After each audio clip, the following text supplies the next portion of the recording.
financial conditions have tightened a little bit, but the economy is still rolling. This has been an extraordinary year. We've seen a remarkably resilient U.S. economy. We're going to see competition return in a lot of spaces. So far, the U.S. consumer has been incredibly resilient, but that's going to change. We're seeing a lot of cracks in the consumer story starting to emerge. This is Bloomberg Surveillance with Tom Keene, Jonathan Ferro, and Lisa Abramowicz.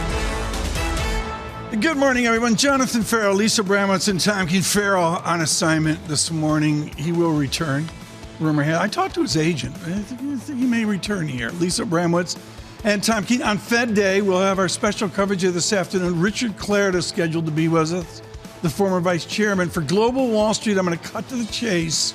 We start strong in moments. Dominic Constam of Mizuho. Lisa, good to hear from Dominic Constam with all that's going on. Especially because it's both Fed Day and Treasury Refunding Day, and it's unclear which is going to be more important. There is a question around whether, as Subhadra Rajappa says, this is just a placeholder meeting for the Federal Reserve. Stephen Englander saying, how many ways can you say, we'll see?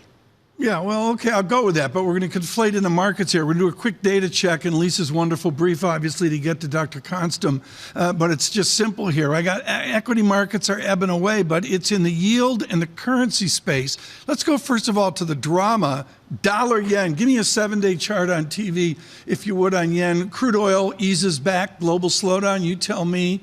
Euro 105.49, not giving me much, but the 7-day yen chart, I'm sorry, an explosion up to 151. So let's give some color to this. Overnight, we did see central bank officials out of Japan saying that they see some FX moves that are not in line with fundamentals. Yeah. They also came out with an unscheduled bond buying operation. And again, this highlights that, yes, they want things to float higher when it comes to yields, but not this quickly. I had an unscheduled bond selling operation. I had to go grocery shopping and looked at the cost and said, I think I need to sell some bonds here. 2-10 spreads disinvert, the real yield 2.48%. Dollar stronger critically, Lisa. We're going to get a 107 on DXY, which indicates the turmoil out there. Especially because so many people thought that it would fade at this point. Today, we're watching sort of a double barrel of events. 8:30 a.m., U.S. Treasury quarterly refunding announcement comes out. The key aspect of this is that, yes, we know the U.S. has to raise more money through debt sales, but how?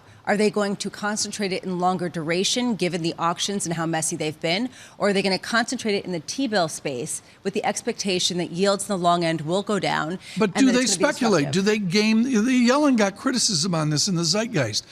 Are they supposed to go out and try to game the bond market? It's a great question. I was actually thinking about this this morning. If she says, you know what, we think yields are going to go back down, this is an anomaly, well, then why wouldn't they sell bills? Wait for that year to roll over and then invest and then sell longer-term debt at much lower borrowing costs. Should we be doing a 100-year bond like Austria? That's worked out for me. Well, there's a lot of questions around how to push out maturities, although now probably is not the time. 10 a.m., the latest in the labor market, JOLTS data for September, ISM manufacturing for October. A lot of people think of the ISM as being more current. Oh, but this is John Ferro's favorite. John Ferro. Yes, I remember him. You should talk to the agent one more time, make sure you get his name right. But honestly, with JOLTS, there is a question here about A, how accurate this is, but B, the idea that job openings are still highly elevated. It's amazing we're using this indicator, considering that in the past people thought of it as highly messy. 2 p.m., Fed rate decision, followed by 2:30 p.m. press conference. We will be here for the Fed special. Is this going to be an interesting meeting, Tom? Silence on the set here. I think it will be because no one thinks it will. I just somehow think the press conference will be energized. And again, I'm centered front and center on the deterioration in the banks. Bernanke would say the banks are the heart of the financial system, and I don't like what I see. There has been such a deterioration near the lows that we saw back in March, when we saw real potential existential threats. Speed opening to the show. Why? Joining us now to begin strong on this day of a Federal Reserve meeting is Dominic Constam. He's head of macro strategy at Mizuho Americas for years, literally iconic at Credit Suisse. We're thrilled that Dr. Constam could join us today. Dominic, I give you the phrase super restrictive. Is Jerome Powell's Fed combined with market action a super restrictive Fed? Well, yeah, in the context of the sustainability of the U.S. consumer, and if you like, the overhang of debt refinancing in the corporate sector really beginning in 2025, clearly the front end is super restrictive and is going to have to get reversed quite aggressively at some stage. The issue is the timing. That timing has been pushed out because the consumer, who's got great balance sheet, has decided that even as they spent all their fiscal excess that they were given after COVID, they're deciding to leverage up, even with interest rates as high as they are. But they can do that because of the balance sheet. So that kind of delays the impact of this super restrictiveness, which is kind of a bit of a conundrum for the Fed. So that's the price for longer, not higher for longer, but just longer. What is the cost to Jerome Powell of a longer strategy at these levels?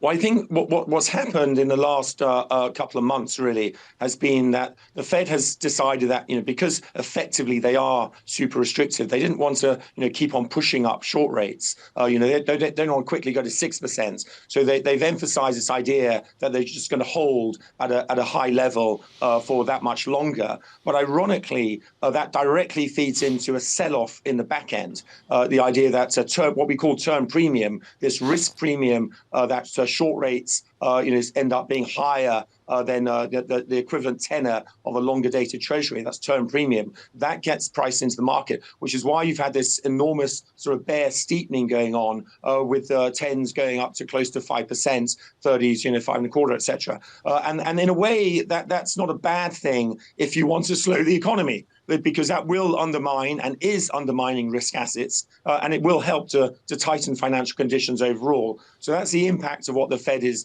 doing.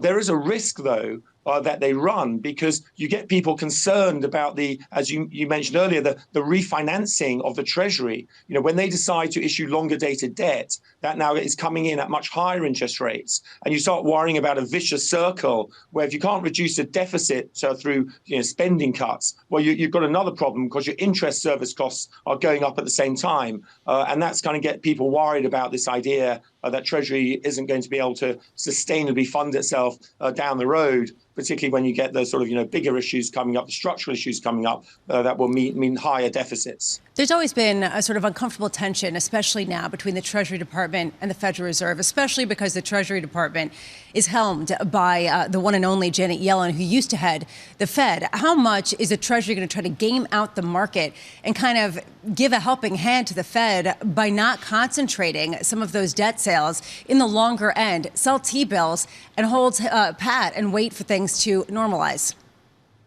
Well, I mean, it's obviously a great question and issue. I mean, strictly speaking, I don't think Treasury really should game things too much. They're not really traders as such, and if they were, then maybe God help us. I mean, the idea, I think, is you do have rollover risk. No one really knows how quickly long-term rates might reverse, even if we go into some slowing. Where is this sort of neutral rate? It might be higher, and maybe 10 years trading around 5% is the sort of new norm. So I think it wouldn't be appropriate for the Treasury to really try and game the market sort of near term and sort of second guess that short-term rates are going to come crashing down and they'll be able to refinance themselves down the road by extending maturity later. So I think they'll probably extend the duration. I think the estimates are kind of seem about right.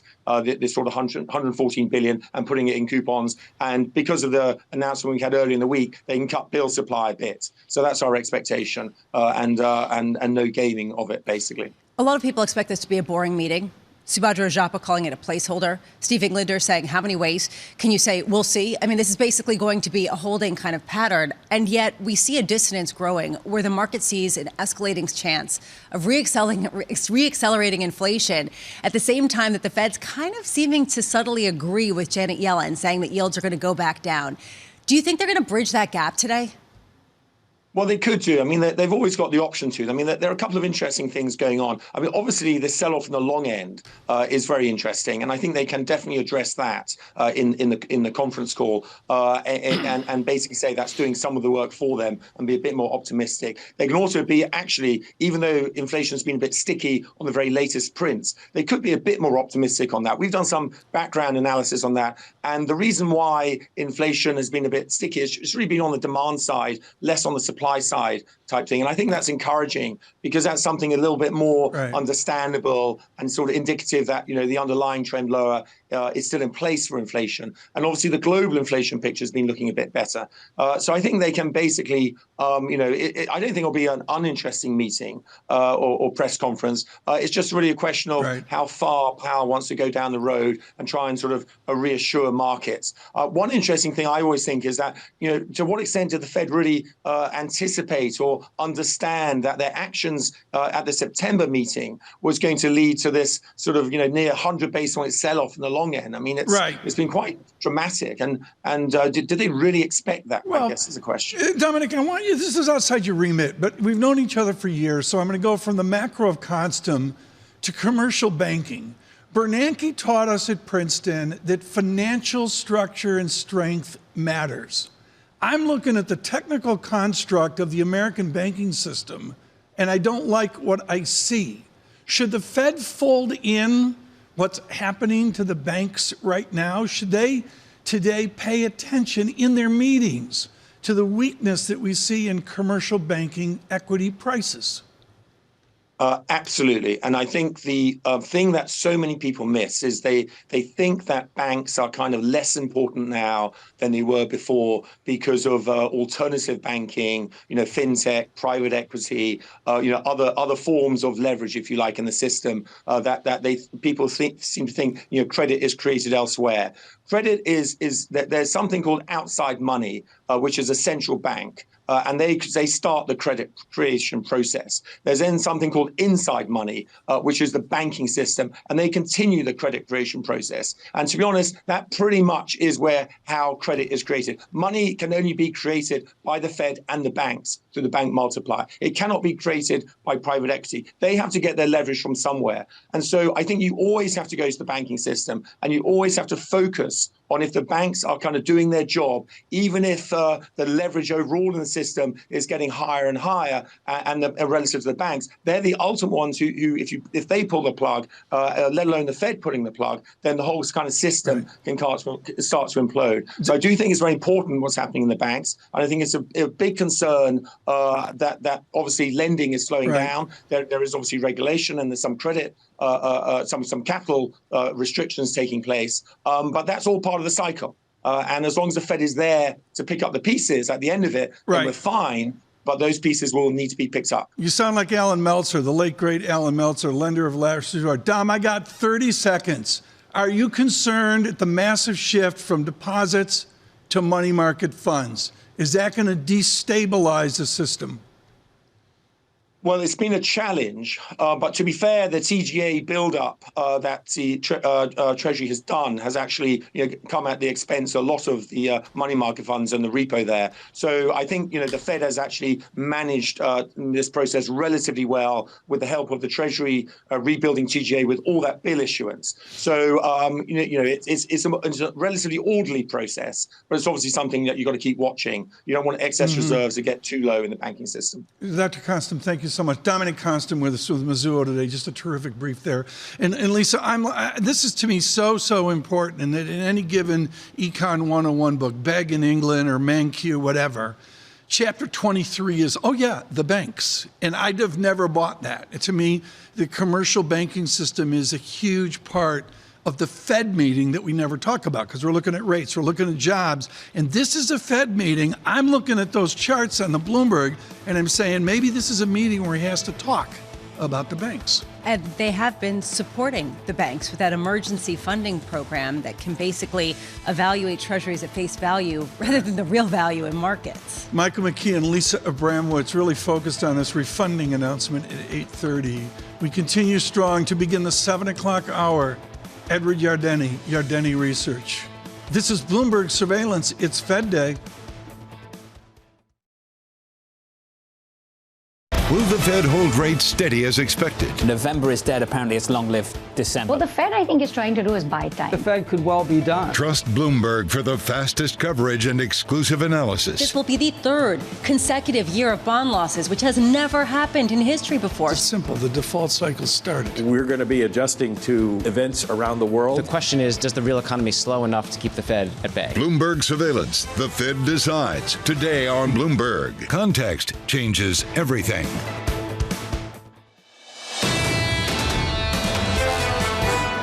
Demanding offsets for core national security needs like supporting Israel and defending Ukraine is a break with the normal bipartisan process that could have devastating implications for our safety and for our national security interest overseas. There shouldn't be any political games played here with our national security or trying to turn support for Israel's self-defense into some sort of political football. I think we've been very clear how deeply concerning this House Republican bill is. And how it doesn't meet our national security needs.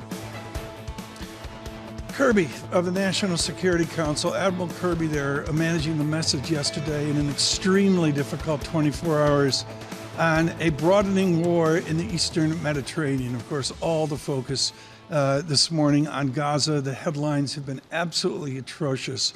Lisa Abramowicz and Tom Keene here as we move away from Fed Day and speak of this moment of international relations. Our Oliver Crook is in Tel Aviv and joins us this morning. Oliver, I'm not going to mince words, and I'm going to say this respect for your reporting in Tel Aviv. Adam Taylor over at the Washington Post today harkens back to the Prime Minister's comments yesterday on Pearl Harbor of 1941 and the attack by the Allies on Copenhagen and the Gestapo, and I believe it was 1942. Allusions to World War II.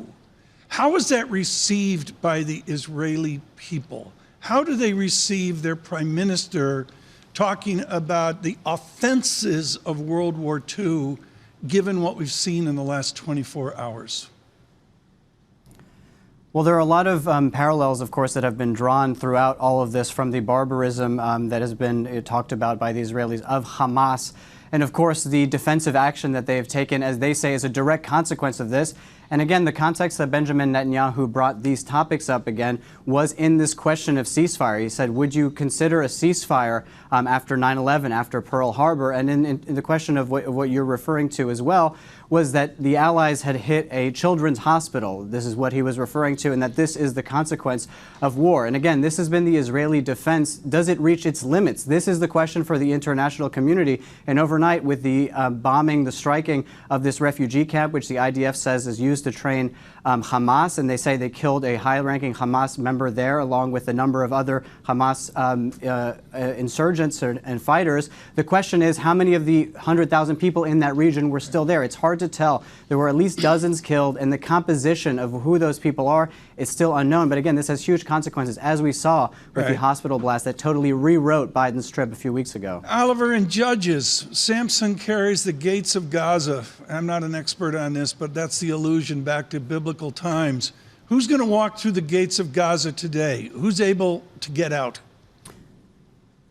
And the focus is also, yes, on the gates of Gaza and the gates of Rafah with the southern border with Egypt. And as we saw, there is more aid coming in slowly but surely, still less than there was before this crisis. And that's what the aid agencies are focused on. But for the very first time, Tom, we understand that we have foreign nationals that are crossing from Gaza into Egypt. This has not happened since the war began on October the 7th. And also we saw for the first time Egyptian ambulances driving into Gaza, recovering people, wounded Palestinians, to take them out to a field hospital in Sinai in northern Egypt. So these are two meaningful developments in terms of the flow through the Rafah border.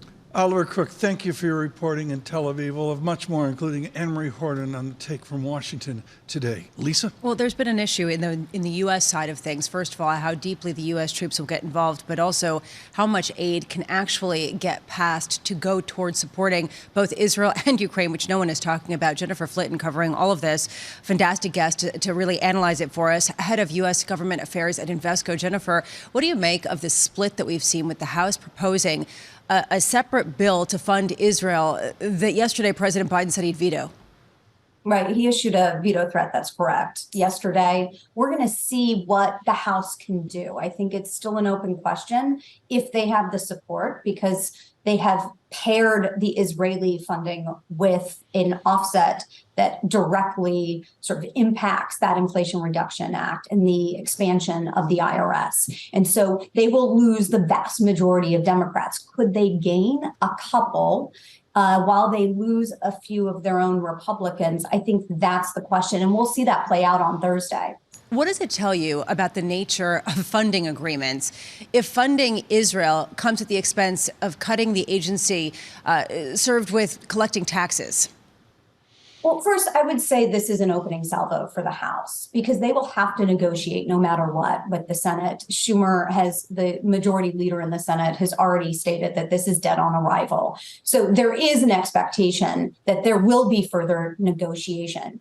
But when it comes to offsets, this is a reflection of what is happening in America right now with regard to our own domestic debt, our own deficits that we're running right now. And that's what Republicans in their districts really feel a need to answer to.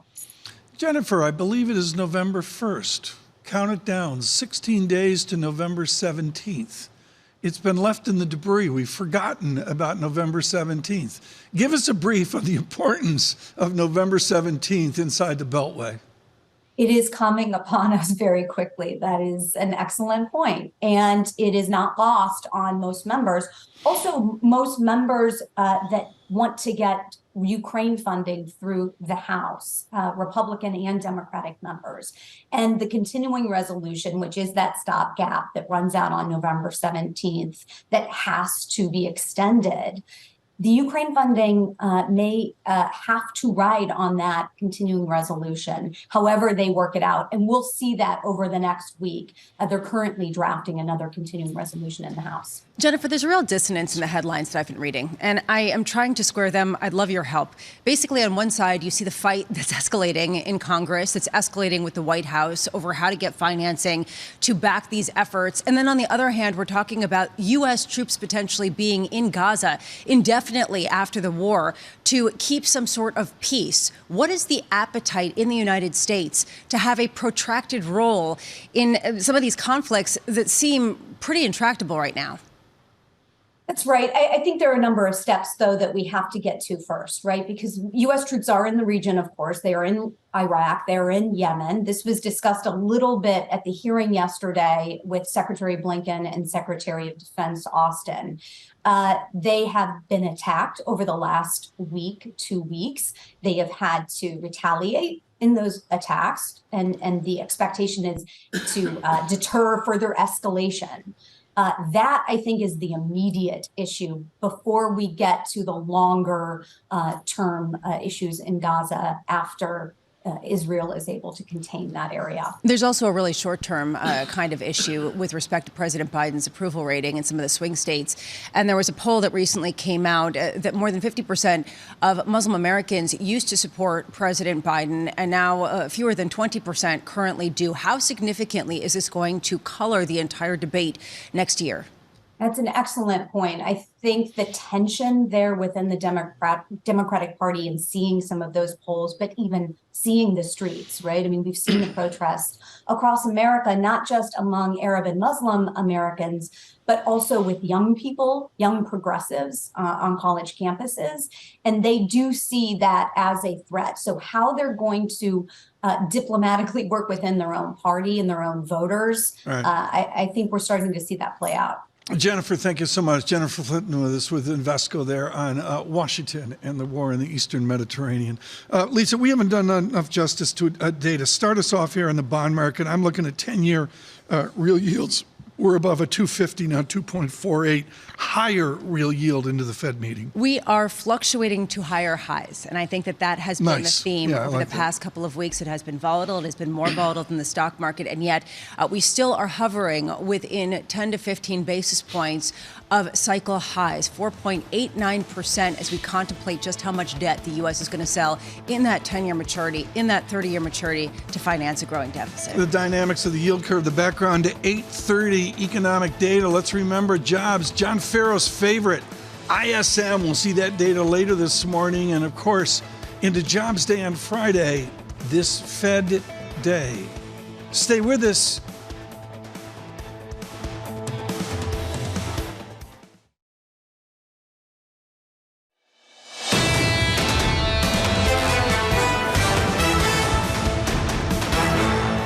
Bloomberg Surveillance on Fed Day. Please stay with us into this afternoon. Some really good guests coming up on the Fed show, including Richard Clarida, the former vice chairman. John Ferro on assignment, Lisa Abramowicz and Tom Keene here. A really busy day with some serious market dynamics. Futures negative 17, and the VIX of 22, 21, 20 yesterday. A quiescent VIX, which I guess is constructive, 18.32. And the bond market, 506 in the 2-year, 30-year bond, again, well above 5%, 5.06%, and the 10-year yield, 4.89%. Lisa's got the Brammo cam is about ready to tip over. Well, Lisa's so wound up. It's really interesting that S&P futures are failing to get a bounce today after 3 consecutive months of declines. That is the first time we have gotten 3 consecutive months of declines going back to March 2020. That is sort of how unusual it is heading into a November period where seasonally you usually bounce. Today, people are not optimistic, and that tells us something. Well, it does, and I think it's sector by sector. I mean, obviously the energy complex with the price of oil had a poor month about it, but I'm completely focused on the banks this morning. I'm sorry, but when I walked in and did the terminal stuff on the Bloomberg Professional Service, and what I found was pretty grim. We're also watching currencies, stronger dollar this morning, and I guess I'll quote dollar yen 151.20. We had a surge in yen over the last 48 hours. Right now on a Fed day, it's a Fed day under surveillance. This morning, Secretary of State Antony Blinken is set to head back to Israel later this week as concerns grow about a mounting death toll after dozens were reportedly killed at a Gaza refugee camp. The Israeli military said the attack on the refugee camp, quote, eliminated many terrorists and destroyed terror infrastructure. It comes as the UN Secretary General has called for an immediate ceasefire to allow for more aid to flow into Gaza. All I can say, the fog of war, Tom, I just get this feeling what we don't know is that much greater than what we do know as all of these negotiations. But what we do see is incredible pain and destruction. The last 24 hours, everyone can agree, has just been absolutely brutal, maybe the worst I've seen in my life. But I go back, and I think the Prime Minister addressed this yesterday. This new media, this new social is revolutionary for the prosecution of violence. I mean, it's in your face. We don't know what to do with that. At the same time, we did hear about the head of Jordan speaking with President Biden, which will be interesting to see how some of these back channel discussions and front channel discussions really transpire. The government's quarterly Treasury refunding could see the deficit top $2 trillion in fiscal year 2025. Bloomberg Intelligence is predicting that the Treasury's announcement, which is coming out at 8:30 a.m., followed by the Fed's latest decision at 2 p.m., will outline exactly how much they could potentially increase longer-term funding.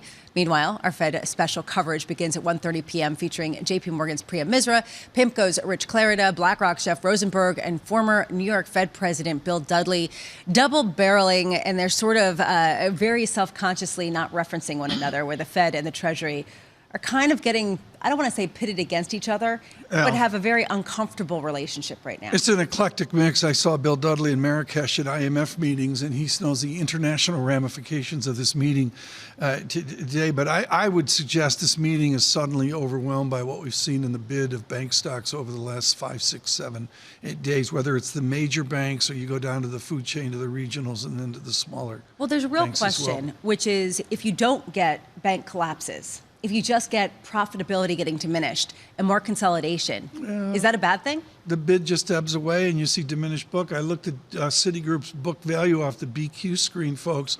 Apples to apples, it's almost a Deutsche Bank equivalent. I can't believe I'm saying that, but it's getting there. We talked with Thomas Schode, though, member of KBW, and what he said was he was shocked that there wasn't more consolidation, that we need more consolidation. And he said that really what was happening was that there wasn't really the approval mechanism that was moving in real time to get some of these transactions through. I think bankers like to go to lunch. That's how they don't want to merge. They're having too much fun being bankers, and all of a sudden you're forced to merge. Like what we see in commercial real estate, it'll be the same way. Maybe a bit of a different story in the healthcare space. Earnings. More than 2,000 pharmacists at CVS and Walgreens are planning to walk off the job this week in a bid to address poor working conditions. This comes as customers complain of prescription backlogs. I think a lot of people can empathize with that. CVS saying they are, quote, engaging in a continuous two-way dialogue with our pharmacists to directly address any concerns they have. Meanwhile, we just got some CVS earnings crossing with revenue beating expectations, earnings per share coming $2.21, and reaffirming their full year guidance. Maybe that's what's giving a pop, but I'm curious to see as we dig through the statement what they say about labor and base costs. There's front of the store and back store. The same store sales up 8.8%, which is a pop in nominal GDP number, but I think it's pharmacy based. As front of store, same store sales were down 2.2%. They sold less Halloween candy, and maybe they sold a lot more pharmaceuticals. My editorial on this is simple. I'm not going to mention any names. We don't do that. We don't badmouth people on surveillance. But my pharmacy next door where I live, absolute dump.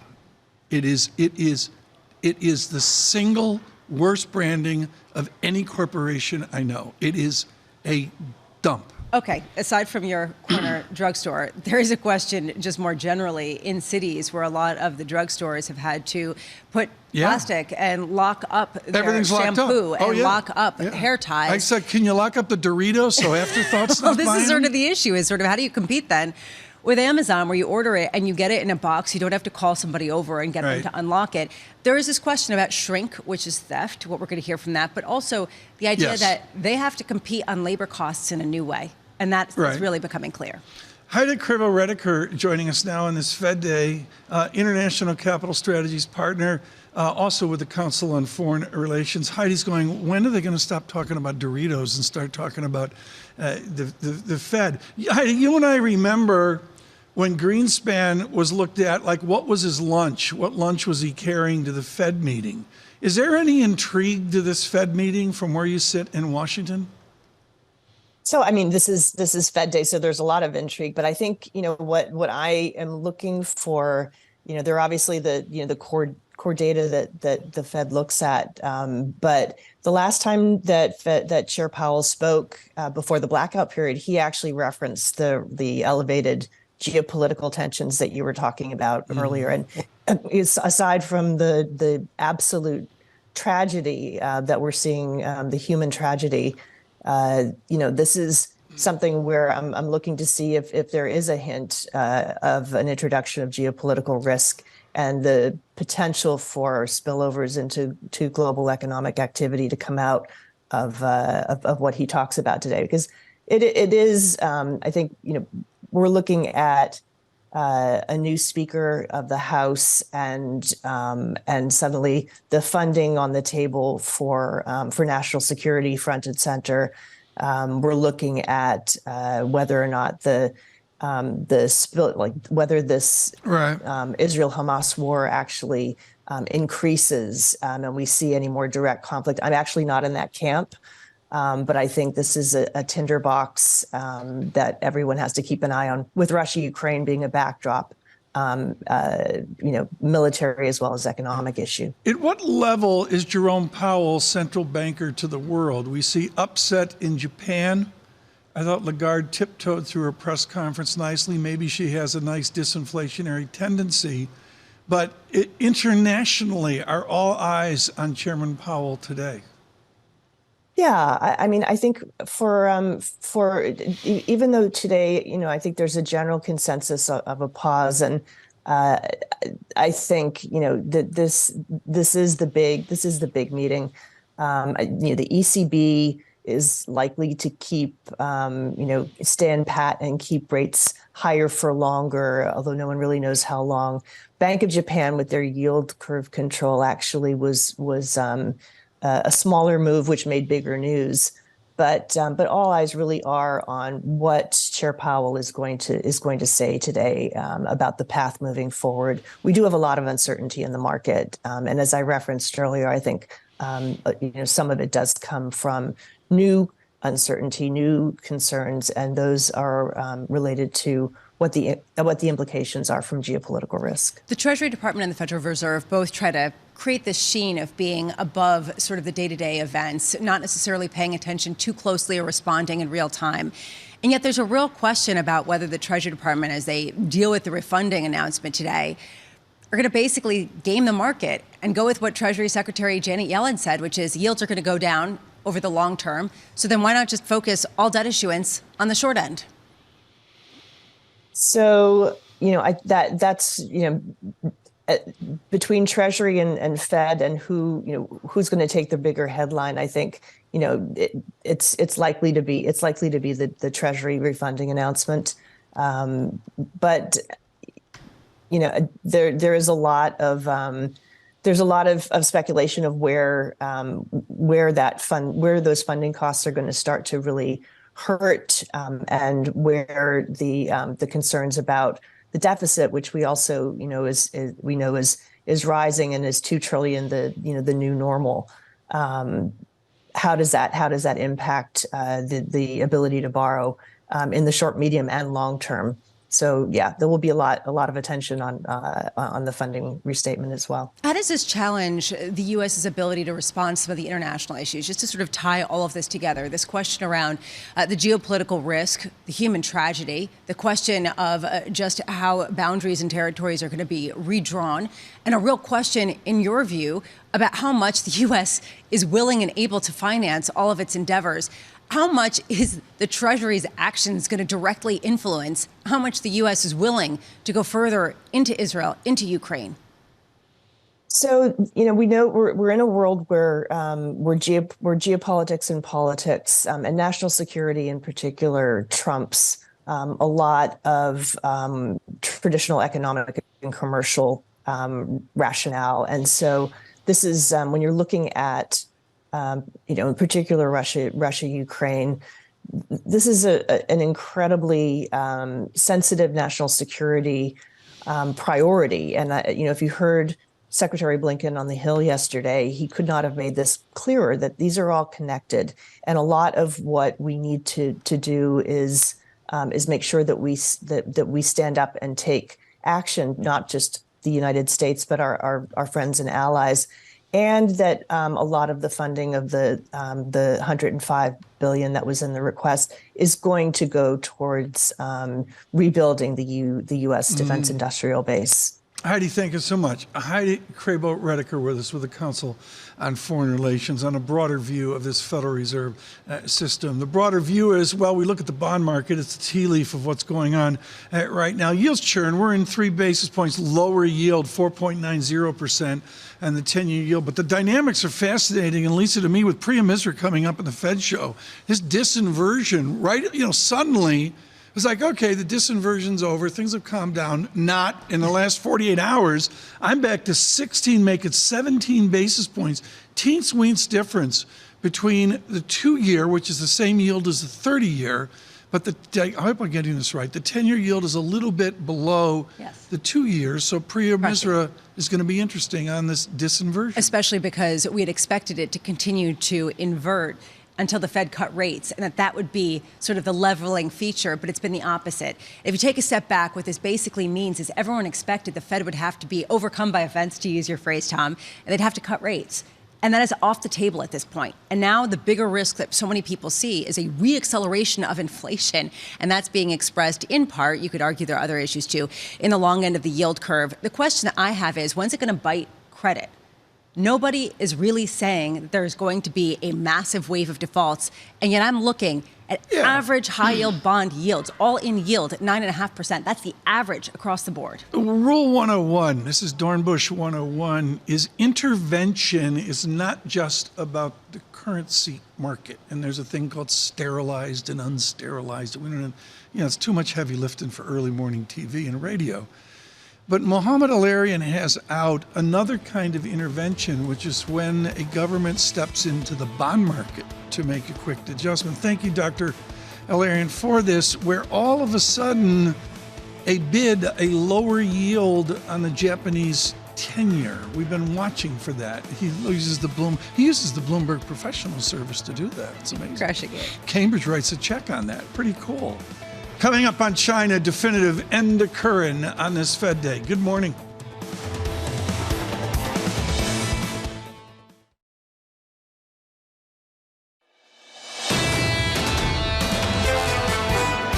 I think policy is restrictive, but is it restrictive enough? I mean, until the economy actually slows down, until inflation really comes off, it's hard to say that. And so I think that's why that at a minimum, they're certainly going to want to keep their options open. They've signaled another pause, but Powell has certainly kept the door open to further hikes. Stephen Stanley noting the buoyant third quarter GDP, which maybe messes up the calculus that Chairman Powell has to look at today on this Fed Day. Mr. Stanley with Santander, U.S. capital markets, a great benefit yesterday. And we move on to the further benefit of all the markets in real turmoil. Lisa, help me out here. I have to look at the equity markets, negative 14. The VIX has improved 18.22 over the last 48 hours. But I got craziness within the FX market, some real tension within Japan. There's no other way to put it. And then also in the bond market, the bonds move, and they're dynamic right now. Well, you have over in Japan the idea that they did intervene. An intervention came in the form of buying bonds, not necessarily intervening on the FX market, but they did say that they see some FX moves not in line with fundamentals. So it seems like they've got a double-barreled bazooka ready to go to try to fine-tune a very unclear program. And then in the U.S., I don't know exactly what the bond market is responding to. We've gotten hot economic data, and it has not responded that greatly. We've gotten weaker economic data, and it has. I mean, honestly, how much is this getting whipped around by leveraged players that are just basically making massive bets?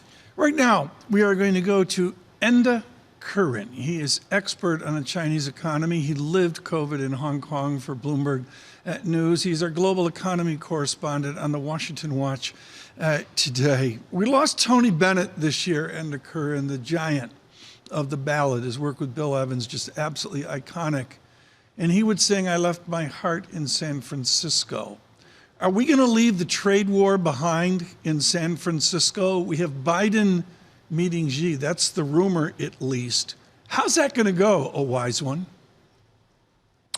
Well, obviously, the fact that a meeting is happening in itself, Tom, of course, it'll be significant. It'll be the first gathering of the two leaders in a year, probably, I think, only the second one since Biden was elected. Now, where the real progress will be, I think it's more about just getting relations between both governments back on an even keel. You know, throughout the summer, there's been this theme of stabilising things ever since the debacle over the balloon back in February. But what I would say is, remember when Xi and Biden met in Bali last year, about a year ago, at the G20? That was meant to be the Great Reset. And of course, we all know what came after that. And that's why I would temper any optimism in terms of what does come out of this meeting. I think most people are just expecting perhaps an effort to stabilise relations at most. You are expert at this. I put you in place with Stephen Engel for just years and years of watching, in this case, the South China Sea.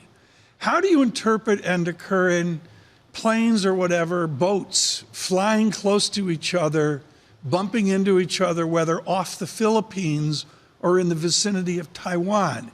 Is it the same old into this summit, or is it a new level of tension? It feels like the tensions have ratcheted up, Tom. It's not quite the same old. Obviously, it feels like, certainly optically at least, China is being more aggressive on those seas. We see those clashes with the Philippine boat, like you mentioned in recent weeks. A lot of scrutiny in terms of how the US will respond there as well, given, of course, a renewed alliance between the US and the Philippines. But I think it just adds to one piece of the global jigsaw at the moment, where we have geopolitics dominating all else. Of course, you have the Middle East, you have the Ukraine, and of course, everybody's watching East Asia to see what might come out of the tensions there, not just, of course, on those contested waterways, but also over Taiwan with that election now coming up very soon in January. So I would say, of course, these are long-running sores, but it certainly does feel like the tensions are a level or two above what they were. Let's put those ideas together, especially given your global purview. It's a fantastic position to be able to really understand the cross currents of the economy paired with the cross currents of geopolitics. Who has the greater leverage right now, the U.S. or China, when it comes to the economic backdrop to the political rivalry? Well, there's no doubt that the US economic story this year, Lisa, has definitely surprised on the upside. As you well know, the US is the locomotive for global growth at the moment. A big contrast, of course, to where China has been struggling with the post-COVID zero recovery that everybody expected. It's really disappointed, and we saw more disappointing numbers overnight. On paper, that would give the US leverage. But let's not forget, though, that China continues to court the global south. It's not so long ago since they won an expansion of the BRICS gathering. Of course, you can be skeptical about that, but nonetheless, an example of where China is continuing to grow its influence. Now we're seeing in the Middle East, of course, the different opinions spray out in terms of reaction to the US role in that, and of course the reaction to the role that China is playing in all of that. So even though the US does have this economic advantage this year, long-term projections for China's economy growth are being downgraded. It isn't playing out as simple as that in a geopolitical field. China's courting the global south and doing so assiduously, and of course the West is grappling to keep together some kind of a Western alliance. We haven't even mentioned that Apple's going to be reporting earnings on Thursday, tomorrow. And a big question mark here is its ability to operate within China. Do you have a sense of the cross currents about U.S. companies, international companies, and their ability to operate in China? How much China wants to court those companies to try to give a boost to an economy that's flagging internally? Well, I think consistently China is saying they do want foreign investment and they are trying to court foreign companies. And of course, broadly speaking, we know the big multinationals are operating in there fairly smoothly and getting access to the market. But of course, there are two aspects to this. The question is, do foreign companies want to grow or expand their business in China, or are they looking elsewhere? And I think there's a thread now and a theme coming from the data that they want to look elsewhere if they can. And of course, let's not forget, on the other side, China says they're open for business, but the security apparatus continues to put a lot of scrutiny on some of the foreign companies operating there. So the optics and the messages are very mixed. And as you well know, yuan advanced, strengthened from 8 to 6, and we've nicely come back more than halfway to a weaker yuan, 7.31. In addition, we've got Japan instability in currency markets as they attempt to figure out the future of yield curve control. What is the instability of the Pacific Rim right now? How do you gauge what the deepest of deepest markets is telling us right now about the Pacific Rim? Well, it's a strange one, Tom, because if you'd stopped me in the street at the start of this year and said that the yuan over summer would have hit the 15-odd-year low that it did, that China's real estate would be worsening, real estate crisis would be worsening, and the economy would be in the state that it is, I would have said to you there would be shockwaves through regional currencies and through global markets. But the spillover from China's slowdown and the weakness of the yuan has actually been more contained than you might think. I mean, look at iron ore prices trading around $100. It hasn't yet spilled over as it has done in previous China slowdowns. I think Japan's yield curve control story is the one to watch, though. Fairly modest reaction to the tweak that they made the other day. But if Japan does pull out of that, then that's where you get into this giant sucking sound of money returning that people talk about. And that would send, I think, volatility through global markets. And that goes back to the flows analysis, folks, not so much the interest rate analysis that the media focuses on. And to Curran, as always, thank you so much for the brief. He is in Washington and head of all of our global economic coverage with Bloomberg News. We haven't said enough about the equity markets. Futures negative 14, 4,200, which means John Stolfus lowering his S&P to the end of the year because we're running out of time to the end of the year. Do you have I don't have my tree up yet. I'm starting to see people. Were the trees up already? No. It's un-American. Come on. I actually saw somebody dressed as Santa Claus yesterday for Halloween, and I was thinking, we're going to get, the Christmas carols after Thanksgiving, but moving it up to Halloween seems a bit, ambitious. I was out trick-or-treating, and, I wanted yield curve control, and somebody across the street wanted his convexity, and we didn't cross the same side. Quite the neighborhood, that's all I can say. Too much dynamics there. But, let's go through the levels. 4,200 SPX. Dow 33,000, NASDAQ 100. Look back year to date. The NASDAQ 100 up, 20-30%. Giving it back, though. You'd think it was a massive bear market, but it just isn't. We're just addicted to going up every month. Not over the past 3 months. And this is what I find so interesting, that we just had the first consecutive 3-month drop going back to March of 2020. November usually is a seasonal rebound, everyone is saying.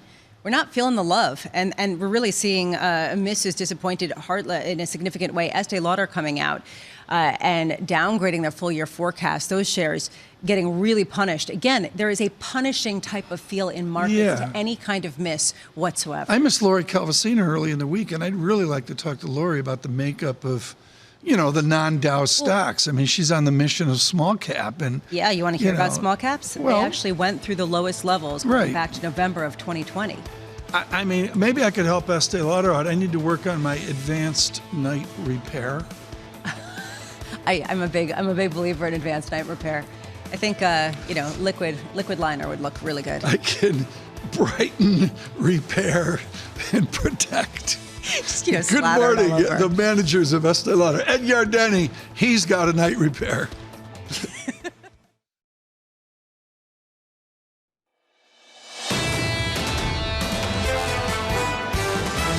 Financial conditions have tightened a little bit, but the economy is still rolling. This has been an extraordinary year. We've seen a remarkably resilient U.S. economy. We're going to see competition return in a lot of spaces. So far, the U.S. consumer has been incredibly resilient, but that's going to change. We're seeing a lot of cracks in the consumer story starting to emerge.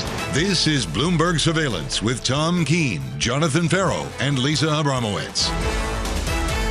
Good morning, everyone. Jonathan Ferro, Lisa Abramowicz, and Tom Keene on radio, on television. Fed Day. Jonathan Ferro on assignment. We hope he's doing like secret projects. I think it's off his Daniel Levy thing. Secret projects. He had that great interview with the Tots, and boom. So it's Lisa Abramowicz and Tom Keene here on Fed Day. We'll drive into the afternoon. We've got a great lineup for you for the Fed show. Great lineup. Now, Dominic Constam starting our 6 o'clock hour. Edward Yardeni will be with us in moments, and because of that, we're going to do another speed through the opening segments here. The speed you need to know is a slowdown in the equity markets, negative 15 right now. The VIX 18.25. Bond market's giving us some dynamics. Priya Misra scheduled to be with us with J.P. Morgan on this disinversion. I note 16 basis points. It's getting a teensy weensy vanilla spread, which I think is worth talking about here. 4.91% in the 10-year yield. DXY, I got dollar strength. And Lisa, I mean, to start off the dialogue here, the currency market's talking to us. There's no other way to put it. Well, if you look at Japan, it's talking to us and saying we don't know exactly what the Japanese officials are going to do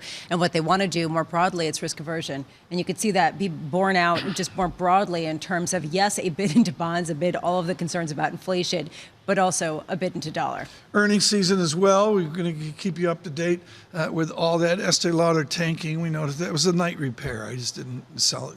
I didn't do enough of that. And CVS out. Kraft Heinz out moments ago.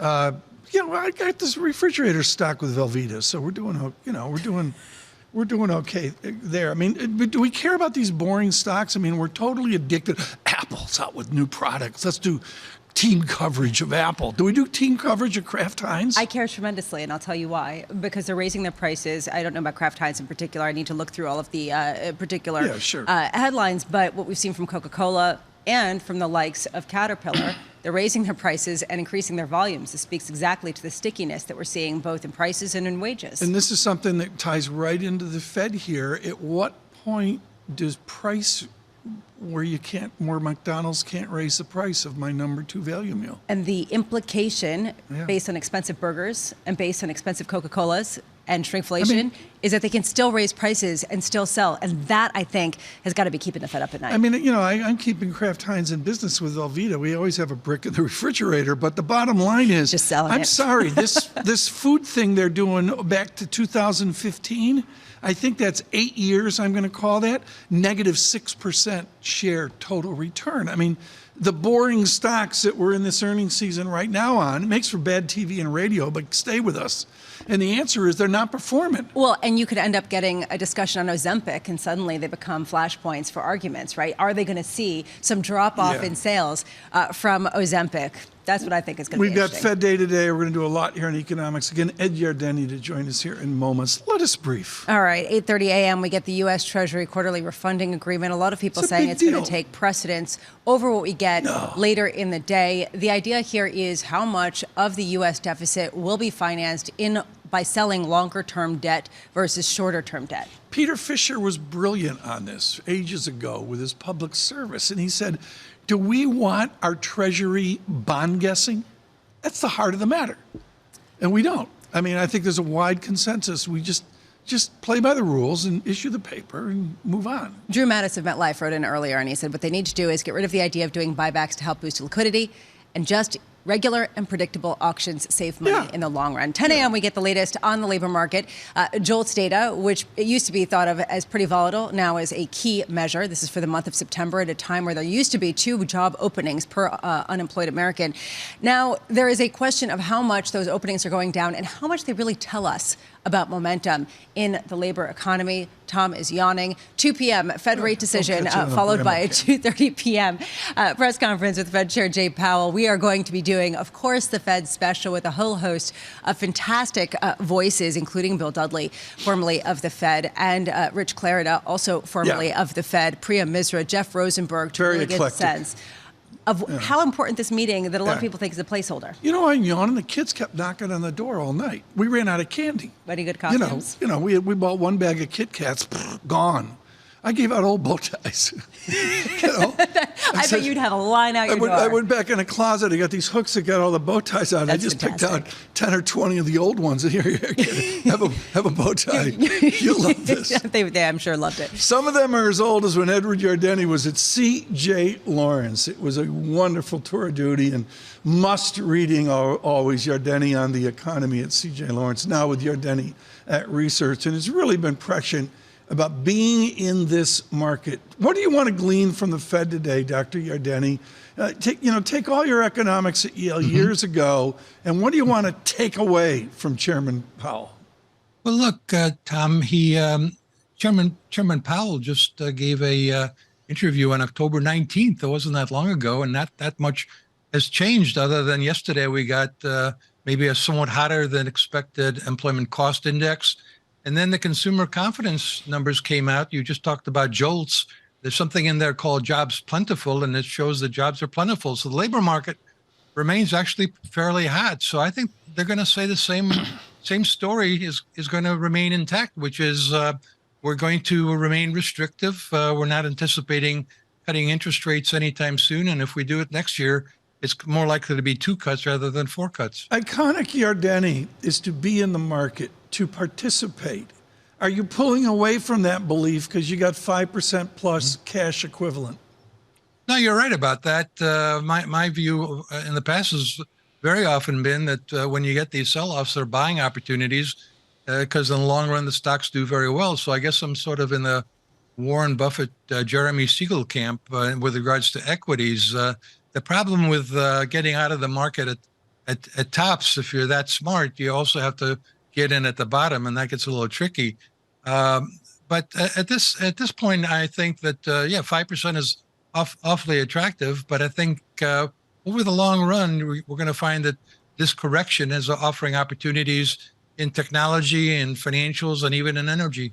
In financials, let's pick up there. Where in financials do you think has been opened up as an opportunity after the correction? Well, I think the large caps certainly are safer at this point than the small cap stocks. There's a lot of concerns that the small cap banking crisis isn't necessarily over. We had a crisis back in March. Clearly, the commercial real estate market is under a lot of pressure, and small banks are exposed to that. But I think there's going to be a wave of consolidation, a lot of M&A activity in the small cap banking area. And so right now, it's like, which ones do you want to avoid? I think once the M&A activity starts to pick up, it's which ones do you want to own? When we try to parse through what is noise and what is signal, I have to keep going back to the Treasury refunding agreement that comes out in less than 90 minutes. It feels like this could have a bigger influence on pushing yields higher in a bad way. How closely are you watching this? What's the breaking point to make you a little bit less optimistic? Well, look, everybody now at least knows that it's going to be a lot of money that needs to be raised over the next 6 months. It's over $1.5 trillion. And that announcement came out on Monday, and the bond market didn't flinch. So I'm kind of coming to the conclusion that the 5% may be the yield at which the market clears. I mean, there is some interest rates at which demand will equal supply, and 5% may very well do the trick. For Trick or Treat, Ed Yardeni and Joe Abbott put out a spectacular, I'm going to say 8 pages, 15 charts maybe, on your banking business. Ed, what was a summary of you looking at diversified banks? You've got, looking back 20, even 30 years, a bank forward PE of 8.8. Is it the Yardeni buy of a lifetime? Well, I wouldn't say it's the buy of a lifetime. I mean, the problem with saying something like that is that it's a jinx. I certainly don't want to say that. But no, I think, as long as we get the economy right, and the economy looks pretty resilient, as we all know, I don't think we're going to have a recession next year. I think, there are some odds of a recession. I've recently raised them from 25% to 35% because of the geopolitical risks that are out there.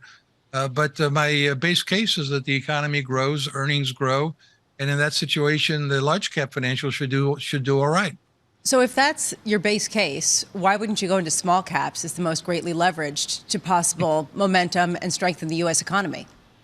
Well, Lisa, that's because I keep getting burnt there. I mean, the small caps have been very attractive for a long time from a valuation perspective, but this annoying recession that's supposed to be coming any day is not good for small caps. So I think they're continue to be very attractive, but I want to see more signs that they're showing some signs of life.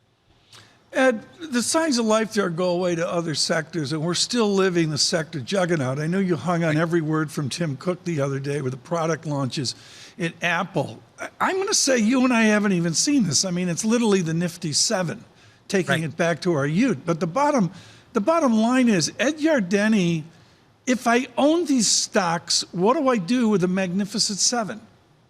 Well, you continue to own them. I think it's just going to be a fact of life here that they're going to account for a disproportionately large fraction of the S&P 500 market cap. Right now, they're 27% of the S&P 500 market cap. I don't think that's going to go away anytime soon. And so they are the behemoths that are driving the market. I think they're going to continue to do that.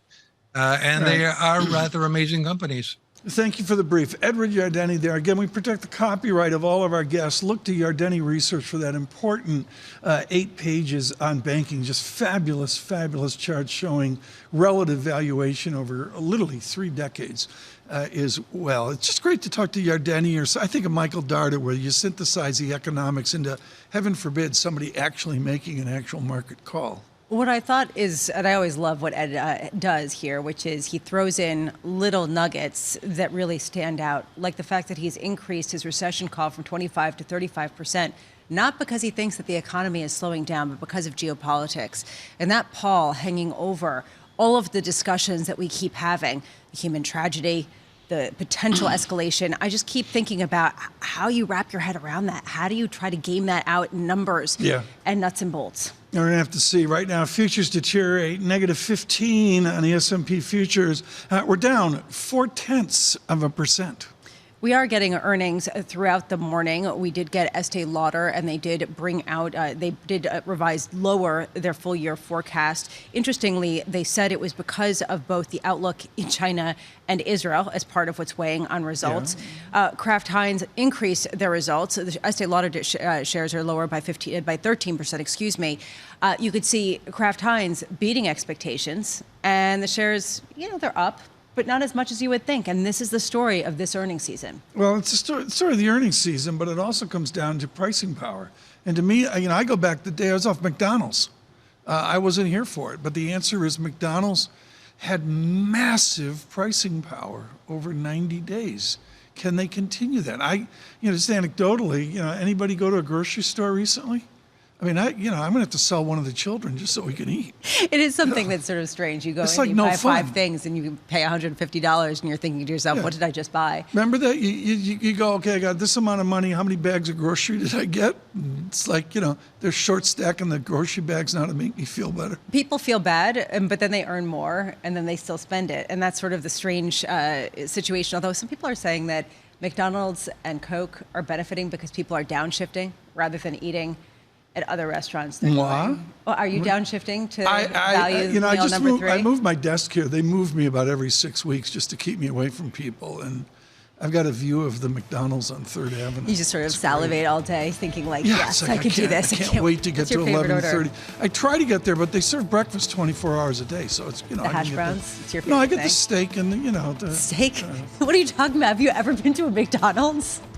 Come on. I mean, steak and mashed potatoes. The steak's got Jockey Whip on it, but that's okay. Amaletti, the 8 o'clock hour. That was my Rodney Dangerfield invitation.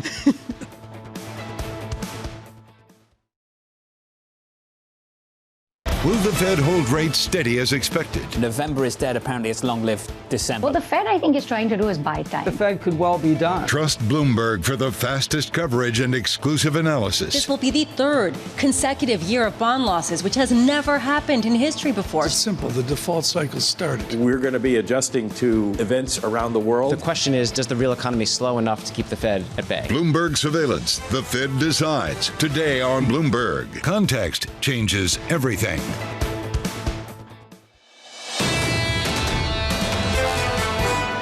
We now stand at a moment where many are again making the bet that we're too divided or too distracted at home to stay the course.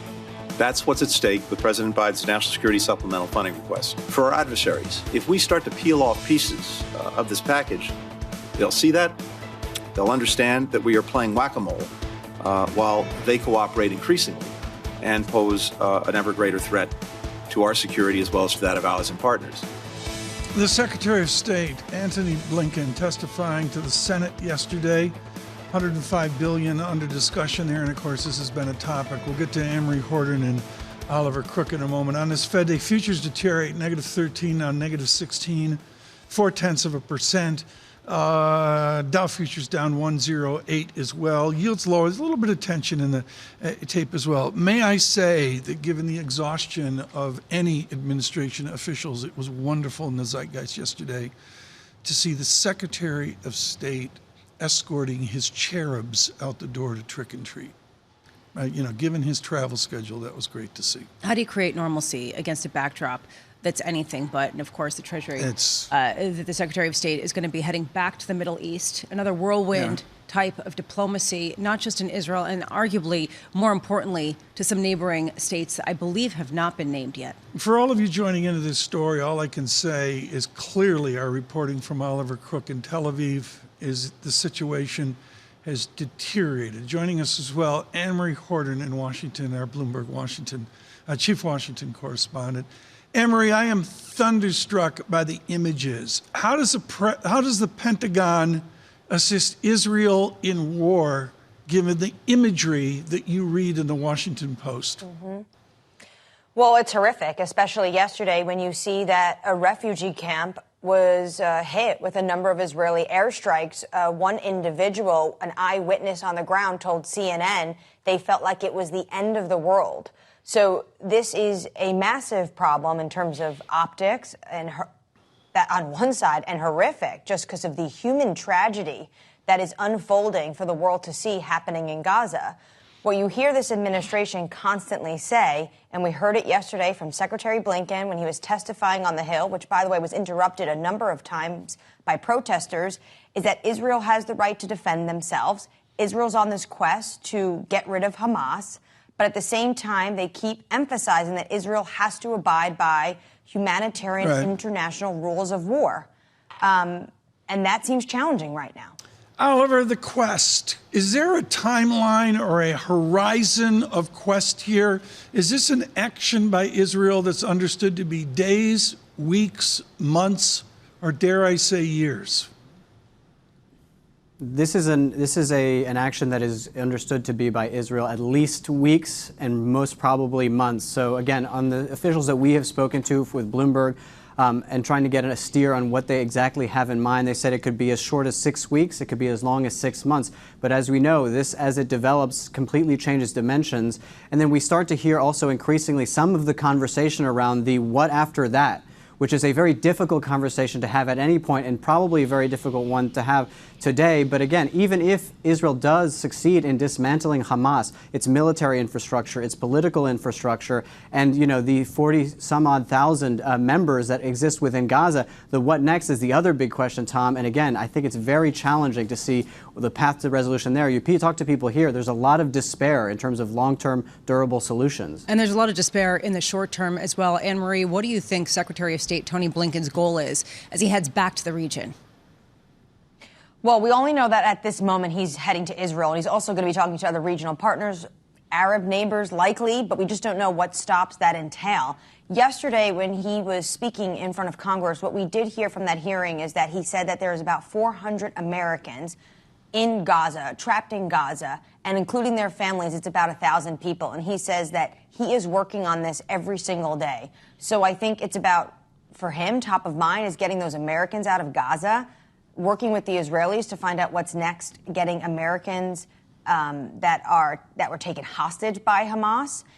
And then, of course, when he goes to these other countries, the gap is very wide in the public sphere about Arab nations calling for an immediate ceasefire and the U.S.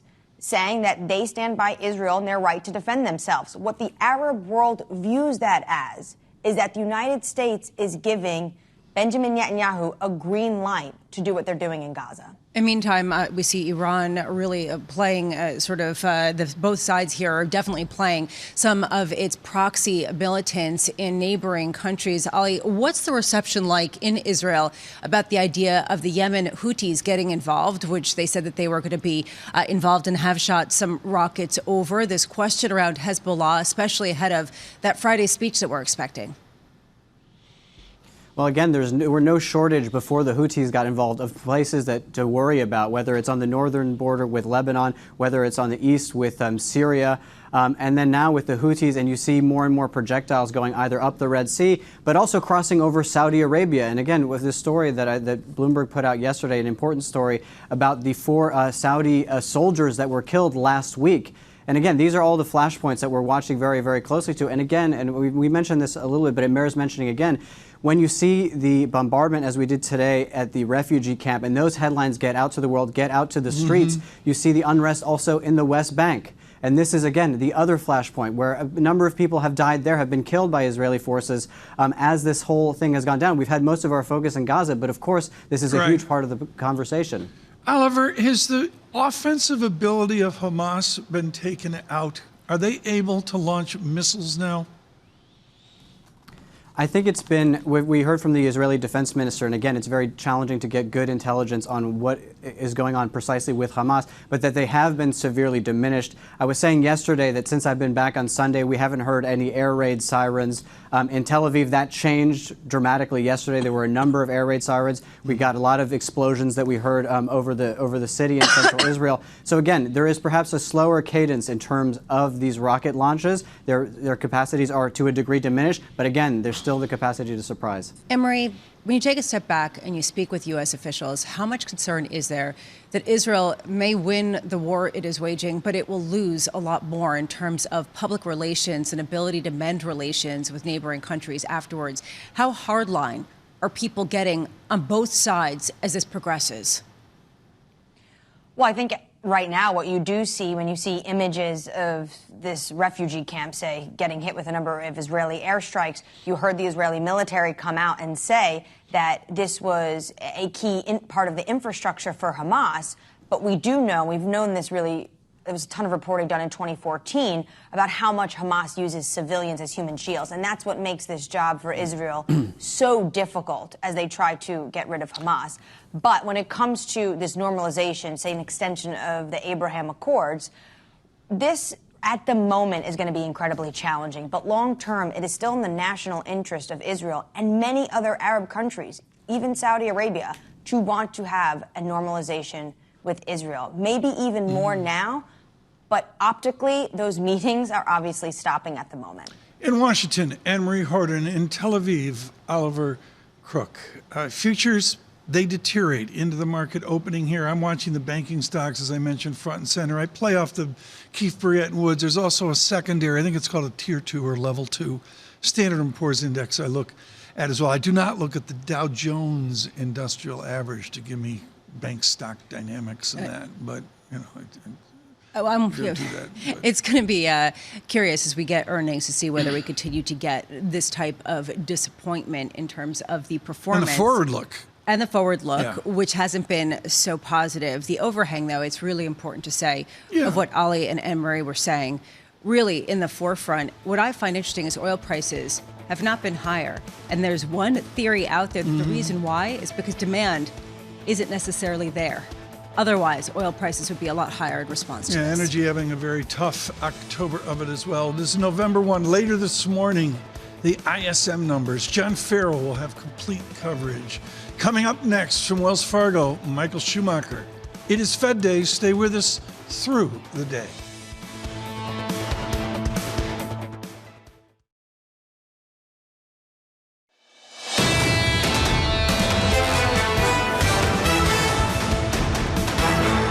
Bloomberg Surveillance, good morning, everyone. Midway through a good early morning effort for you with a lot of good guests. Michael Schumacher coming up, which will be timely from Wells Fargo. Futures deteriorate, negative 13 earlier, now negative 18, down 0.4%. Pretty much the same, negative 0.4%. Make it 0.5%. On the NASDAQ 100, the VIX doesn't give me any love yet. We'll see where that ends up soon. 5.06% on the 2-year, in 3 basis points on the 10-year yield, 4.90%. One of the stories here we really need to talk about, West Texas Intermediate 82.40. It did not go to a 79 handle, but oil really giving it back here with dollar strength out near 107 on DXY. Yen is in the headlines. I'm not going to do it now. But the answer is weaker yen and a lot of discussion about what Japanese authorities will do on the flow of bonds. Mohamed Al-Arian out with a really good tweet on that as well. Let's get to under surveillance, and we're going to finish strong on under surveillance. Katie Greifeld caught up and said, Tom, you're ignoring BitDog at 35,000. So we'll do it here, Katie, in a moment. What do you got? We'll sort of do it. Let's get started. Sort Under of. surveillance this morning, people seen exiting Gaza via the Egyptian border for the first time since Israel began its ground invasion. This according to Arab television channels. This is U.S. Secretary of State Antony Blinken is set to head back to Israel. This is we were talking about with Anne-Marie Herdern. After dozens were reported killed at a Gaza refugee camp. Israel's military saying it targeted Hamas infrastructure in the area and killed a senior leader of the organization. But Tom, what we do have this morning is another story out in the Bloomberg saying that quiet pressure is building in the U.S. to try to restrain some of what Israel is doing to save lives and to prevent this type of casualty count among civilians. Into the reporting of Ethan Bronner and our team in Tel Aviv, I wonder what the quiet pressures, plural, are within domestic Israeli politics. That's something that we really haven't dived into. And they are percolating to the surface, very much so, very much front and center. In about an hour time, the government's quarterly Treasury refunding plan is due at 8:30 a.m. Eastern. Traders broadly expecting $114 billion in refunding. This coming ahead of the Fed decision at 2 p.m. We're going to have the Fed special. I love the commentary. Stop the show. Stop the show. Why does this refunding matter? This time, people are worried about supply. In the past, it was just understood there would be plenty of buyers, whether it was the bank, People's Bank of China, whether it was Japanese investors, whether or it was retail in America showing up as well. Don't underplay that. They are still showing up, but they're demanding to get paid. People are worried about the ability to suck up such an incredible amount of issuance, particularly on the long end. If the Fed gives a reprieve, gives a free pass to the bond market, it'll come out and say it's not issuing just as much as people expected on the long end. That's what I think. We'll have to see. All right, closing arguments, meanwhile, expected at the end of this week as the trial against FTX co-founder Sam Bankman-Fried comes to an end. The former crypto mogul testifying in his own defense after former colleagues took the stand against him. Bankman-Fried faces what could amount to life in prison for his alleged role in one of the largest financial crimes in history. Honestly, Tom, I have to be honest. This, to me, is not Bitcoin, or BitDog, as you call it, right? Yeah. This is something different. This is a nuts and bolts kind of, what a lot of people would say, fraud. Out on YouTube and a bunch of other platforms as well is ruin. The violence of this hour and a half, ruin on what was happening when we were all shocked by this, including right at the beginning of it.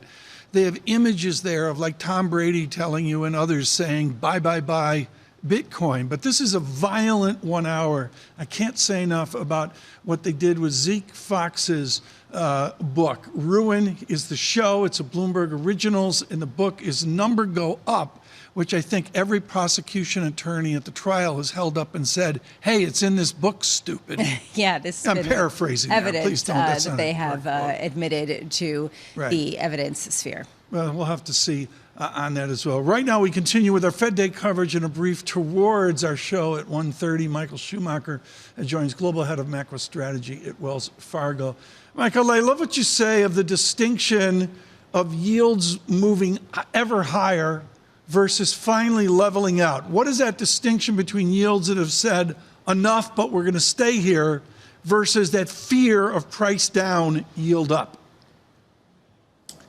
Yeah, it's been really interesting, Tom, and I think Lisa hit a great point with respect to supply. The supply specter hanging over the market has made people afraid to buy.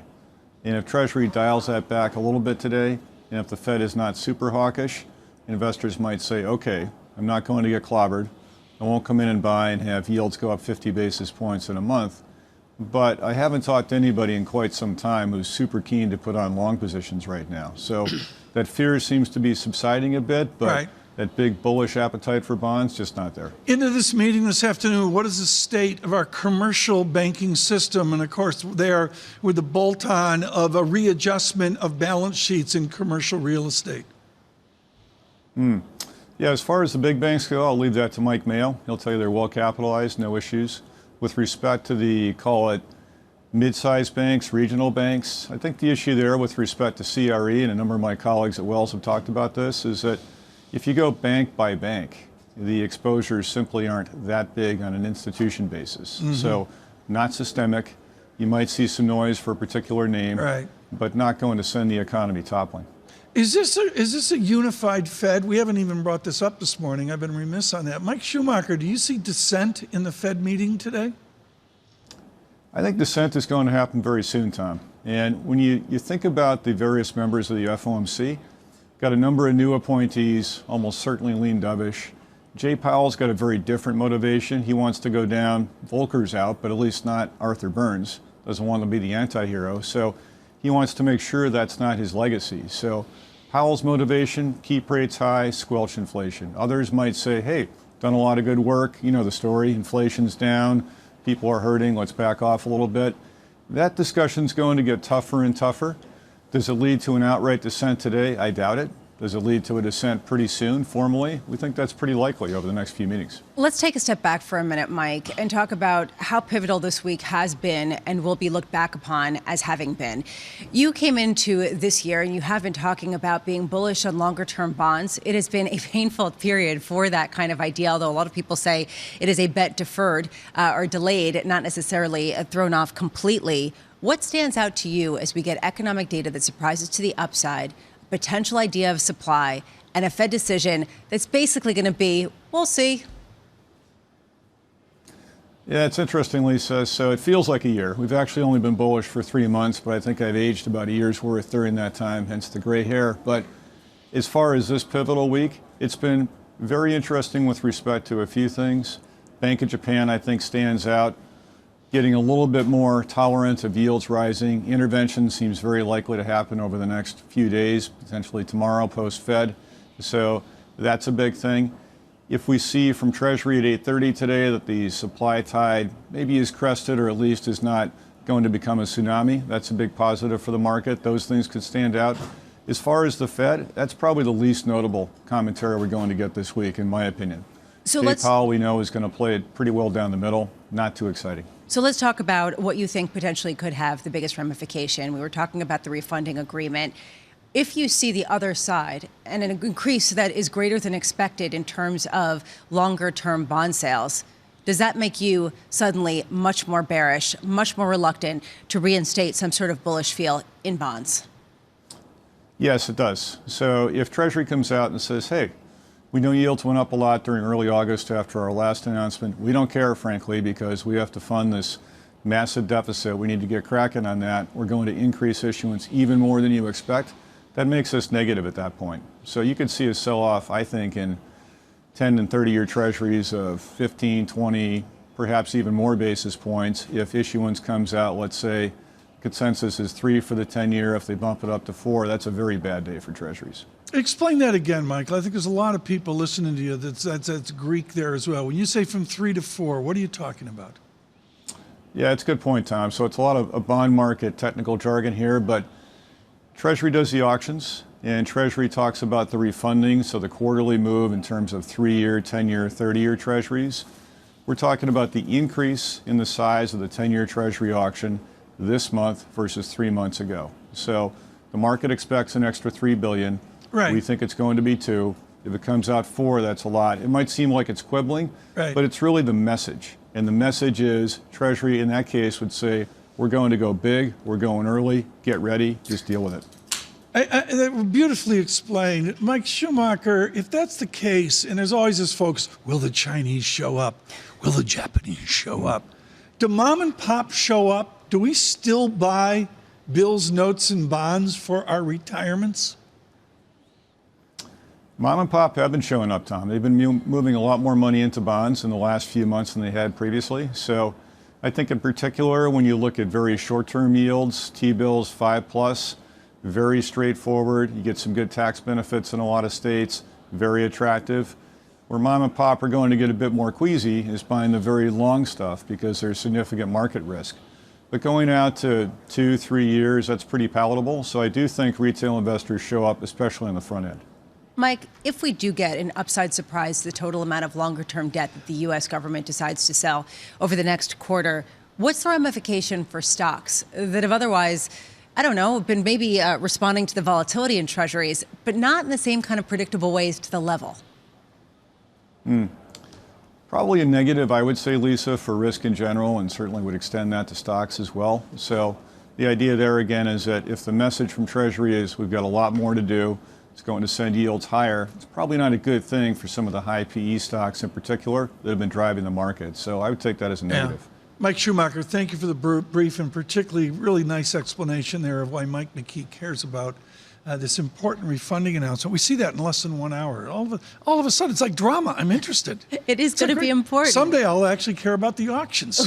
Wow, I look forward to that day. They've been interesting. Tom, you should care. They really matter. They've been messy. Read the minutes. They have really driven a lot of the market activity. Will the foreigners show up? Let's go as jingoistic as we can. The great fear here is they won't show up, right? They haven't been showing up as much. It really has been shifting back to a domestic buyer base. How much can domestic buyers buy? And what's the price? And we're talking domestic buyers, including the biggest banks that already have portfolios of treasuries on their books that they can't liquidate. So this is also a big buyer, not to mention the Federal Reserve. For those of you on radio, I mean, we just ought to set this up with bowls of, like Wheaties and, milk and some lousy coffee here. I mean, it's like I'm sitting across a breakfast table from Bramo and she's lecturing me. I mean, it's just like, I'll pay attention. I promise. Futures deteriorate, -18, down 0.4%. I do think this week was really relevant in a lot of levels. And, if you don't want to pay attention to the auctions, by all means, do not pay attention to them. I'm just saying, I think the rest of the market has in a new way. And bonds that used to be sort of the staid asset class have become the flashpoint of volatility, leverage from hedge funds. And, much more action than even in stocks. Can I just say, and, you were going on with Michael Schumacher there, and Norwegian Cruise Lines, which what do I know about? Ferro's looking at it for a cruise off Italy, like he goes out of Rome and sips espresso. Oh, yeah, but big cruise. He was on a cruise here before, I think down south.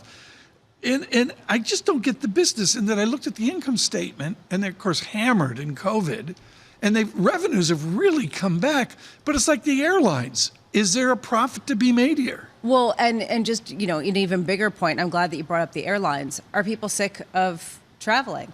Are people ready to go back to some sort of normalcy after, the revenge travel that we saw, the revenge spending on services, but in particular, experiences that we saw over the past 18 months? I mean, I look at this, and to be clear, folks, the revenue recovery of travel has been great. But somebody tell me where the profit is. I just don't, I'm looking. Norwegian Cruise, I mean, we got the chart up. For those of you on radio, okay, it's had a moldy year. It's back to COVID pricing, essentially.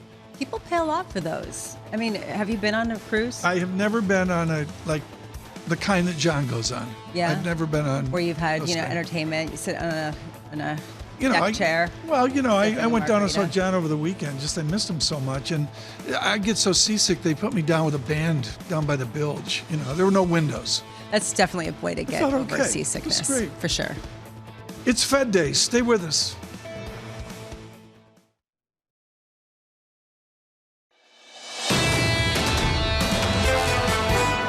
No everyone's expecting the Fed to hike rates this week. The best way to move forward for the Fed tomorrow is to actually remain relatively hawkish in its wording, because they need to keep an eye on inflation expectations.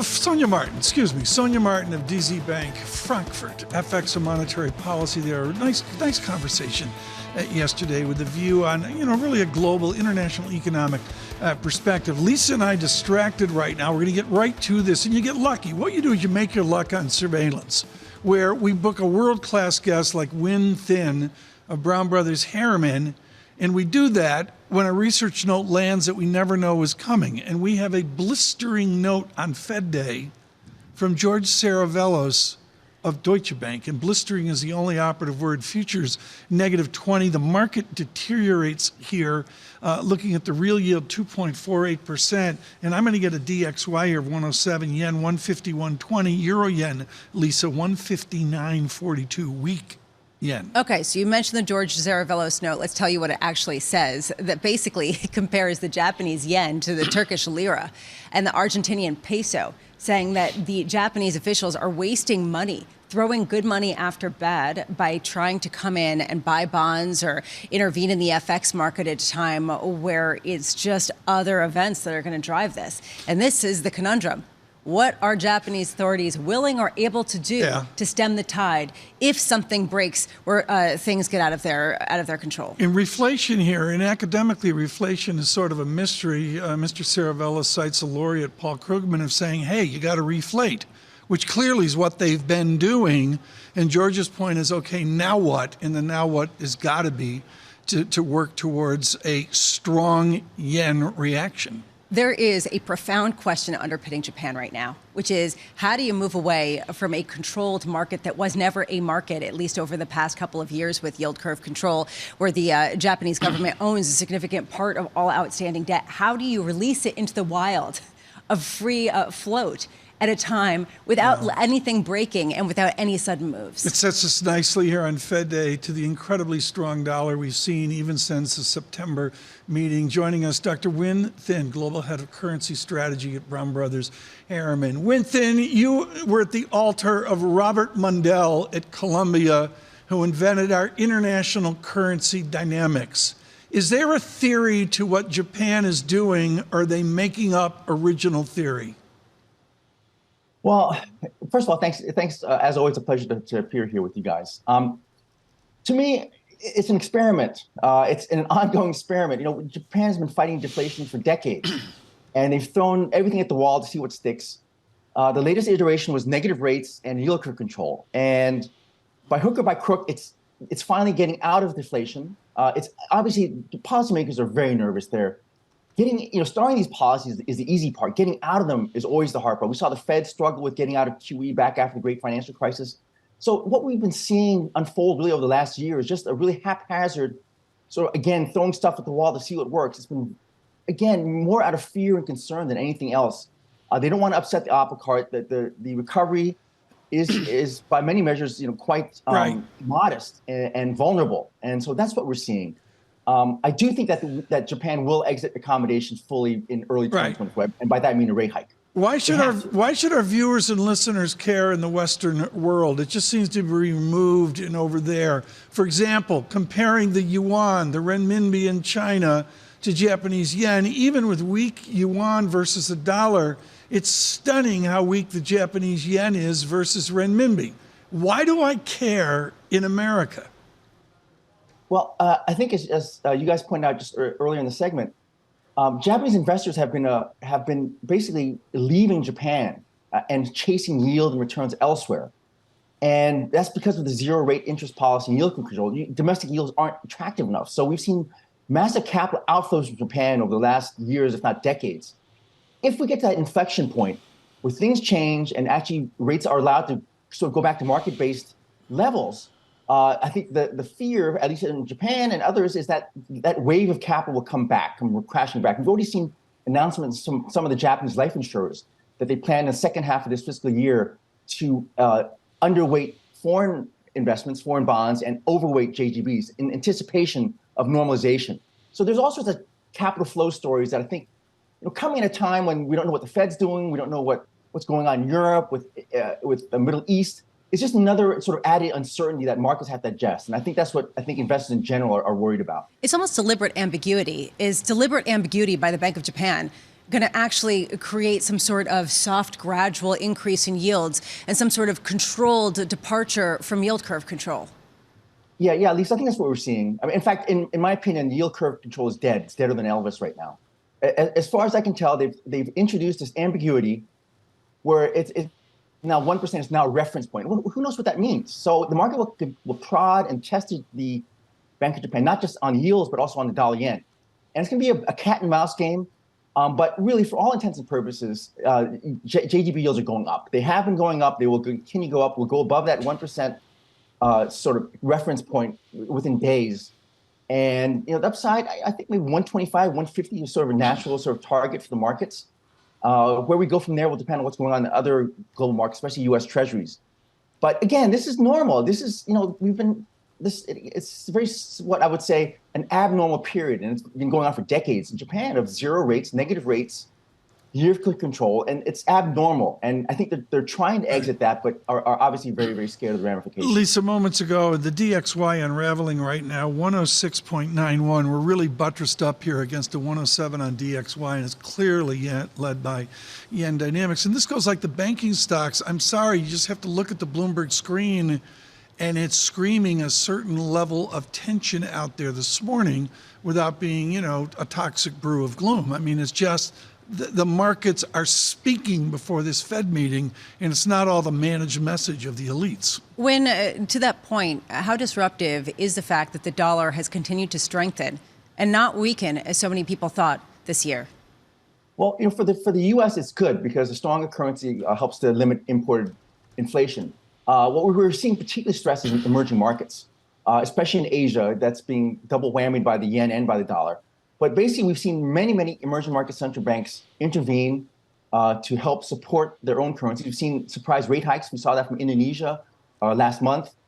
And we've also seen countries that are cutting rates slow their easing because the currencies are coming under pressure. So to me, it's really a toxic brew for emerging markets. That is tight monetary conditions in the U.S., slowing global growth, slowing China, and easing cycles in emerging markets. And that's all, to me, a very toxic brew for emerging market currencies. You should have seen Tom Keene's face when you said toxic brew. His ears perked up, and he was fully engaged. That's what Robert Mundell used to say. Robert Mundell would be in a lecture, and he'd say, look, the Mundell triangulation, and particularly on unified currency, it's one big toxic brew. This is a difficult time because people have been throwing around words like toxic brew for quite a while, and yet we have been in a sort of uneasy equilibrium all year that's really been capped off by U.S. dynamism. You go, what do you mean, Tom? I don't think it's been an uneasy equilibrium. I think the markets are talking here. I'm going back and forth with Doug Cass here on the banks. You can rationalize this all you want. Yen 150 was why we're talking to Win Thin. So Win, weigh in on that.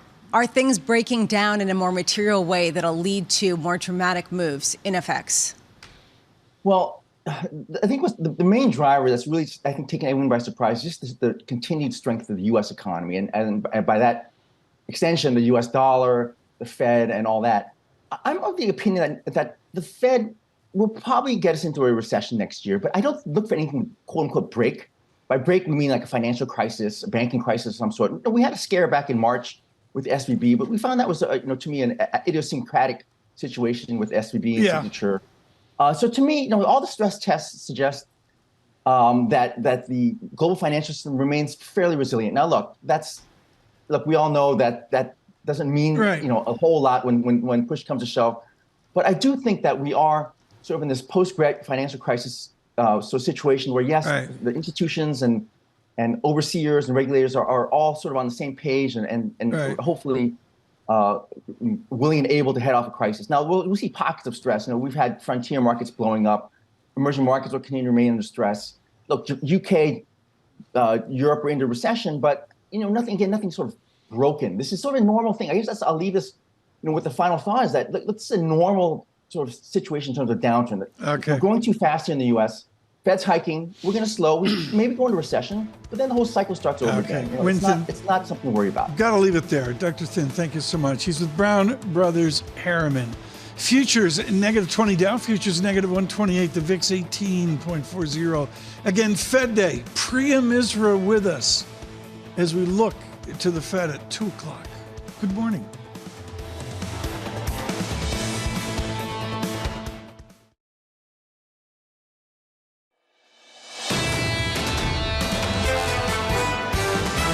The best way to move forward for the Fed tomorrow is to actually remain relatively hawkish. They need to keep an eye on inflation expectations. They're certainly going to want to keep their options open. Powell has certainly kept the door open to further hikes. U.S. yields need to come down a little bit. We could be getting close here to the peak in yields. The Fed has been so sensitive that it hasn't knocked apart the resilience in the consumer. This is Bloomberg Surveillance with Tom Keene, Jonathan Ferro, and Lisa Abramowicz. It's Fed Day, and no one cares. It's all about Treasury refunding. Welcome back. This is Bloomberg Surveillance. Tom Keene, Jonathan Ferro, Lisa Abramowicz. John is off, and Tom is grumbling. We are seeing a bit of softness to start the month, but honestly, it is all about how much longer-term debt the U.S. government plans to sell. You're killing me. Janet Yellen's going to ride herd on this. They're going to figure out what to do with the new gazillion trillion dollars of debt we've got. They're going to come out. Yeah, it may, Mike Schumacher made very clear at Wells Fargo this could be a big deal. I'll take his point. Michael McKee all riled up with this.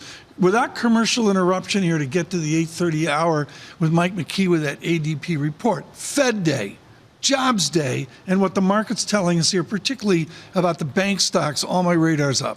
There is a real uncertainty about what's been driving some of the bond market volatility, what it has led to, in addition to a lot of losses on the books of many investors, is a real unease in stocks. And we've been talking about that throughout the morning. But we got disinflationary tendencies out there around the world. I mean, it's actually part of the narrative, part of the script right now. But we're enjoying, with the disinflation, some real economic contraction, particularly in Europe. But we're not seeing it in the U.S. And we have continued to see data point after data point that is surprised to the upside, whether it was the employment cost index yesterday. Do we get job openings today at 10 that shows that still employees are really being requested, that there aren't enough of them? At a certain point, this mix of different events, to me, feels pivotal to understand the dynamic of whether this is a supply story or whether this is ultimately a question about inflation and growth. And Apple, I mean, we looked at the bank stocks. The 10-year track record was minuscule, like 3-4% per year over the last 10 years. Over the last 20 years, I think it's an even worse statistic as well. Apple over the last decade, it's painful. It's only up 25% per year. Is that correct? That's what the Bloomberg says. 25.8%. I mean, that's like Ann Miletti's portfolio. Can you see the lines outside an Apple store of people going in to drop $1,000, $2,000 a pop, just Let's lining talk about up the anecdote to do that. about this No, weekend. I don't Let's think we need stop to the do show that. here. Oh, fine, go. What, that I went on and I purchased, I contributed to acquisitions? Yeah, well, I mean, you have to replace your phones when they break and get cracked, and when you have children. We are looking also at the increase in earnings across the board. We've gotten almost 300 S&P companies reporting earnings, and the takeaway has been a bit of pessimism, really looking for the weakness going forward rather than celebrating what we've seen in the past. I'm just beyond it. I think they launched Copilot today or something, or whatever they're going to call. I don't know this stuff. Alex Webb is up to speed on it, and I'm trying to get it up right now, but it's like Apple. It's just I'm trying to get some joy going here, okay? Versus the Bramo gloom. I mean, Microsoft. I mean, it's been a terrible 10 years. They're up 26.7%. per year for the last 10 years. We are going to get some optimism. I will say, we're talking about this. We did just get 3 straight months of declines in the S&P, which is the longest streak going back to March of 2020. We're starting off on All Saints Day with a bit of a dip, continuing the sell-off in markets with the S&P lower, at least ahead of market trading. And you can see this across the board, even in the NASDAQ, where you are seeing a bit of strength in the earnings, or not a bit of, tremendous strength. You're still seeing that sell-off persist. Yeah, the sell-off's there. And again, my work this morning off the Bloomberg terminal, the Bloomberg Professional service was simple. the bank stocks are grim. And I rarely use that word. I'm not like you where you throw it around like it's a, Kit Kat on Halloween. But the answer is, it's like, Lisa, these are not pretty charts on any number of ways. Technically, where's the bid? Who's going to step in there? So you hand out bow ties, and I just hand out little slips. No, I ran out grim, of candy. Grim, so grim. we mentioned this earlier. If you weren't watching, watch, please. These are important moments here. And the answer is I ran out of candy. So, we gave out old bow ties. It worked out great. Let's finish going through what we see right now in the markets. 10-year yield is just marginally lower, but still a 4.9%. Real feel of really moving upward. I really can't say enough about Mike Schumacher, what he was saying. This will make the difference when we get the refunding agreement in 25 minutes about whether he gets bullish or bearish. A bit of euro softness. S&P futures down 0.4%, 41.96. Not able to break through that 4,200 level after 3 consecutive months of declines. And honestly, Tom, crude, we've been looking at just fluctuations here, even amidst a very difficult geopolitical situation pocked by incredible human tragedy. Well, the human tragedy is there, but, through the beginning of the war, I believe October 7 is the date I'm going to put on that. And the answer is I'm looking for West Texas Intermediate, the lower priced of the two oil prices. Are we going to see a 79 handle on American oil? We're not there yet. But did I think we'd see that a week ago or a month ago? No, no, no. Are we being driven by strength, or are we driven by supply? That is a story for oil. That is a story for bonds. And arguably, that is a story for a lot of the underpinnings of corporate America. Anne Maletti joining us now, head of active equity at Allspring Global Investments, formerly Wells Fargo. Anne Maletti, how much are you looking at earnings coming out and getting a signal for how pessimistically a lot of traders are treating them? It's a great question, Lisa. And I, would have hoped, I think that earnings season would have brought more clarity, but I don't think it has.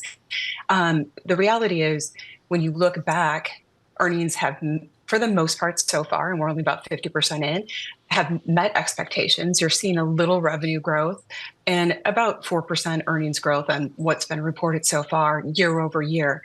But the more challenging thing, as you pointed out, is really the outlook. And it's pretty murky when you talk to the CEOs and CFOs. And that's what we've been hearing prior to earnings season as well. So you're not getting any more clarity from earnings than you are from the economic data. So given the fact that you're not getting a lot of clarity and sentiment is bad, do you just lean into that and go with the flow and kind of shift away from that and hide out in whatever haven you've designated as actually being a haven? I think, it's a really important point. And I think, I've been spending a lot of time thinking about this and, a pretty long history of doing this. It really feels like right now we're in a transition period, moving away from an economy that looked very different into one that is clearly different as well, with higher inflation and likely higher rates. And when you're in those transition periods, as we are now, it is pretty, murky. It is hard to figure out exactly the right direction. And then layer upon that, the pandemic, QE, all the fiscal spending we had, it's really hard to make comparisons to any type of market past. And so that adds another layer of complexity and frustration for investors. And should we be diversified here or have more concentrated active management bets? I do think it's time to do both, Tom, and that might seem odd to you, but I think as an investor, you want to stay diversified in this kind of environment, across sectors, across countries, across asset classes. But certainly, I definitely would lean, and of course I have a bias toward active management here, because you don't want to own the whole index and any of the indexes today. I think that's been proven. Okay, what do I not want to own? I mean, I know I don't want to own the AAA organization of the Milwaukee Brewers. I mean, we don't want to own that. But what else do I not want to own? Yeah, I think right now what you don't really want to own is some of the really high multiple stocks.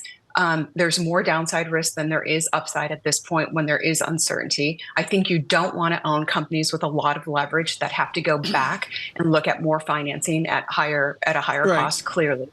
And I think you have to be really, really careful to own, if you're owning, especially in the small cap space, which I'm kind of a fan of, actually, you have to be really, really careful that you don't own companies that don't have a leading advantage in their space. I mean, and you've been doing this for like 7 or 8 years. I mean, is this now the time to load the boat on the bank stocks? I mean, you mentioned small caps. So let's go from, the 7 or 8 giant banks. You got the regionals and all that. And then you got thousands of banks beneath them, which I know Allspring researches every day. Is it now the time to load the boat on banks that look grim? Look, I talked to almost all of our equity managers yesterday, in fact, and this question came up. And I think the answer that I got was, it's not time to load up the boat yet. If you are going to own banks, you do want to be very, very selective in the banks that you own. And I think, some of your former guests just talked about this as well. We will see if there is more damage to be done. It's based on the same principles that I talked about. How much is this changing environment really impacting banks? And I think we will see some that will fare just fine. And I think Ed Yardeni's point about consolidation is true. That's coming around the corner. But it's a pretty difficult time to tell investors to load the boat here. And just to finish up, we're about 20 minutes away from this refunding agreement announcement, by the Treasury Department. Do you plan on trading it in any way? I think, it is something that we look at. But again, as active stock pickers, we're really focused much more on bottom up fundamentals. That has served us well throughout the years. And obviously, you pay attention to the macro and all of these other dynamics. But focusing on company fundamentals, I think as we get out of this transition and into the next cycle, it's going to become a clear winner. So that's where we're focused. What are you hearing with cash? I mean, I'm absolutely fascinated by the dynamic of deposits to money market funds. It means a lesser banking system and all. How do you handle cash at Allspring in a, managed portfolio, long only buy side portfolio? Yeah, I mean, cash is, as an allocation for investors, and Tom, this with your triple leverage cash portfolio, it's been more attractive. Within the equity portfolios, our job primarily is to invest in equity. So that's the main purpose. Cash is in kind of the what's left over after those decisions are made.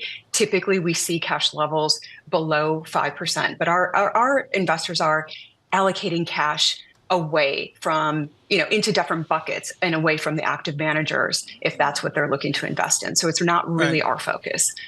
Amelie, thank you so much. With Allspring, of course, with all sorts of consideration of value over the years. Amelie of Allspring in Wisconsin, they were the strong group, and they owned the high ground. There was a value moment where Strong really owned everything to do with value. And as you mentioned with the small caps right now, I think they're values. I don't know if others should buy them or not, but wow. This has been a very difficult one to get right. I mean, we heard Ed Yardeni say the reason why he's not necessarily going all in is just because he's gotten burned on it, as have so many other people who say there is value here. Lori Calvasina saying the same thing. They look really, really cheap. And yet, that sort of pesky sentiment driver really hasn't helped. All these narratives that we have, no one is more front and center than our Bloomberg International Economics and Policy correspondent. Michael McKee kicks off 3 days of coverage now. It's the McKee Hour here, and we're thrilled that he could join us this morning. Mike, all sorts of narratives here, and we're going to have some good time to talk to you through today, Thursday, and into Jobs Day on Friday. Let us start with ADP here in less than 2 minutes. Do you care? Is there a new veracity to their study of paychecks? No. And they would tell you that there isn't supposed to be, that it's now an independent indicator, doesn't predict anything in terms of non-farm payrolls. We always say on ADP Day that we care about it because the market cares about it. But unless there's some really weird number today, I don't even think the market's going to care about it because there's so much else going on. So many other numbers out today, plus the Fed and the refunding. Well, we're going to get to the refunding in a moment. We're going to line up the ducks here with McKee, of course, into the press conference this afternoon. Is the vector in place, Mike, very quickly here, is the vector in place for a more miserable job economy? I don't see it. Nor does anybody else. The forecast at the moment for Friday is 180,000 jobs, which is still a very high number, way above what the Fed thinks is sustainable. So the markets seem to have thrown in the towel a little bit because we keep getting surprised every month, and they're accepting the idea that it may still be strong. And we'll get a better look when we get jolts at 10 o'clock in the Eastern time this morning. But when you look at what else is going on in the economy and you look at what we saw in terms of the ECI the other day, wages up, it does suggest still a strong labor market. Michael McKee with us in Washington. Let me reset. We say good morning to all of you on Bloomberg Radio and Bloomberg Television. We begin really a 3-day narrative here of the state of the American economy. Futures negative 15, Dow futures negative 108, and I believe somewhere in the vicinity of right now, we have an ADP report. Michael, what do you see? We do have an ADP report, and it is a bit weaker than people had perhaps anticipated. 113,000 jobs created in the month of October, according to the ADP folks. The forecast on that was for 150,000, but remember, ADP called for 89,000 last month, and we ended up getting over 300,000. So take it for what it's worth. Now, what ADP is saying is that the goods-producing sector produced 6,000 jobs, manufacturing up by 3,000. They had gone through a string where manufacturing was losing jobs. Construction, 4,000. Service-providing jobs up 107,000. The leisure and hospitality is 17,000. Education and health services, 45,000. They always kind of lead the way there. And then in terms of establishments, it looks like medium-sized businesses, 78,000 additional jobs is the leader there. Pay insights, they now have this pay component. Overall, those who stayed in their jobs saw raises of 5.7%, and those who changed jobs, 8.4%. So still strong numbers in terms of wages. Fits with the ECI number that we got in terms of explanations. But is it going to matter? Probably, as I say, not. The market move here. Equity markets improved from negative 15 up to negative 12 on SPX. These are little tiny moves. 2-year yield gives me some love. We moved to 5.05%. We're now, well, a lower yield there of 4 basis points. I don't know what to make of that this morning. 2-10 spread for a moment. I had 15 basis points, which, Lisa, I mean, help me here. I'm trying to make something out of the ADP report. Well, to me, it's interesting that there is a move at all, because a lot of people basically shrug off the ADP as not having any kind of leading indication for what we're going to get on Friday from the jobs report. But the fact that it came lower than the expected 150,000, that it came in at 113,000, giving a boost to the idea that maybe yields are going to be topping out here, and that maybe you're going to get a boost to equities. Mike, let's move right on here to 8:30. I want you to give us a clinic on the refunding. Folks, full disclosure, McKee riveted by this, Keene not so. Peter Fisher, ages ago, Mike, would say, we're not going to have Janet Yellen in the Treasury try to make a bet on the bond market. Is there any history where the Treasury, back to Gallatin, bets on the bond market, bets on the curve? Well, define that how you will. Over the years, Treasury has termed out or brought in their buying depending on what the outlook for interest rates is. In this case, they have up to this point been concentrated across the curve, which has put a lot of stuff into the long end. They're getting criticism for it because obviously rates have gone up a lot recently.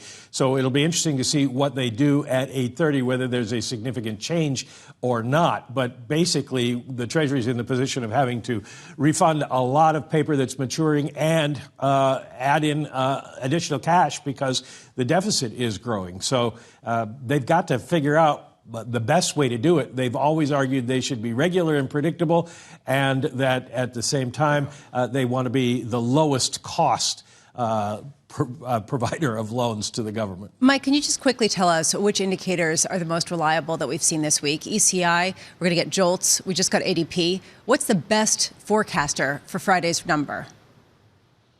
Well, oddly enough, Lisa, for Friday's number, a lot of people like to look at the conference board, jobs hard to get, jobs easy to get numbers, because they tend to reflect people's experience out there, and they were reasonably good. We've talked about ADP. The ECI numbers are only quarterly. The Fed looks at those very closely in terms of detailed data, but as I say, only quarterly, so they're not going to give the Fed a lot of information about what is going to happen going forward. 10 o'clock, we also get the ISM manufacturing numbers, and they have a pretty good track record. So there is some reasonably good data to try to build your forecast on for Friday. Mike, the markets move off ADP. I don't know what to make of it. My head's spinning on this. A 2-year yield in 4 basis points, 5.05%, in 4 basis points in the 10-year yield. Maybe a little better framework to equities here in the last number of moments. Michael McKee, are we going to get surprises at your press conference today? I mean, we do the press conference for McKee, but Mike, everybody's telling me snooze fest and all my radar's up. I just don't buy it. What could be the surprise we see this afternoon? Well, if Jay Powell put any kind of specifics to the idea of whether the Fed is done or not, or whether they're still considering rate increases, I suspect he'll come out and say it's still on the table, but we paused today. Obviously, Tom, if the Fed raised rates today, it would be quite a shock to the markets. But there's no dot plot. There's no new economic forecasts. So there's not a lot of news except for the decision and then what Jay Powell says about it. And historically, he's been reluctant to say anything that leads the markets too far in any one direction. Where's the famous McKee dissent meter today? I mean, it's not like, you know, at least I love what they do at the Bank of England and the ECB, where there's like some really visible screaming and yelling. But I guess, Mike, that's rude in America, right? There's no dissent. Well, it's become sort of traditional in the U.S. that the Board of Governors doesn't dissent at all. We haven't had a dissent in years from them. And the presidents only dissent on very rare occasions. And it doesn't appear that anybody is out of line this time. Nobody has spoken up in the intermeeting period saying that the Fed's doing the wrong thing. So I wouldn't expect any kind of dissent here. What would be fun is if we got something like the Bank of England, where everybody's vote is publicized and you get sometimes 3 different votes or 4 different votes. But like in this case, we will probably get a united number.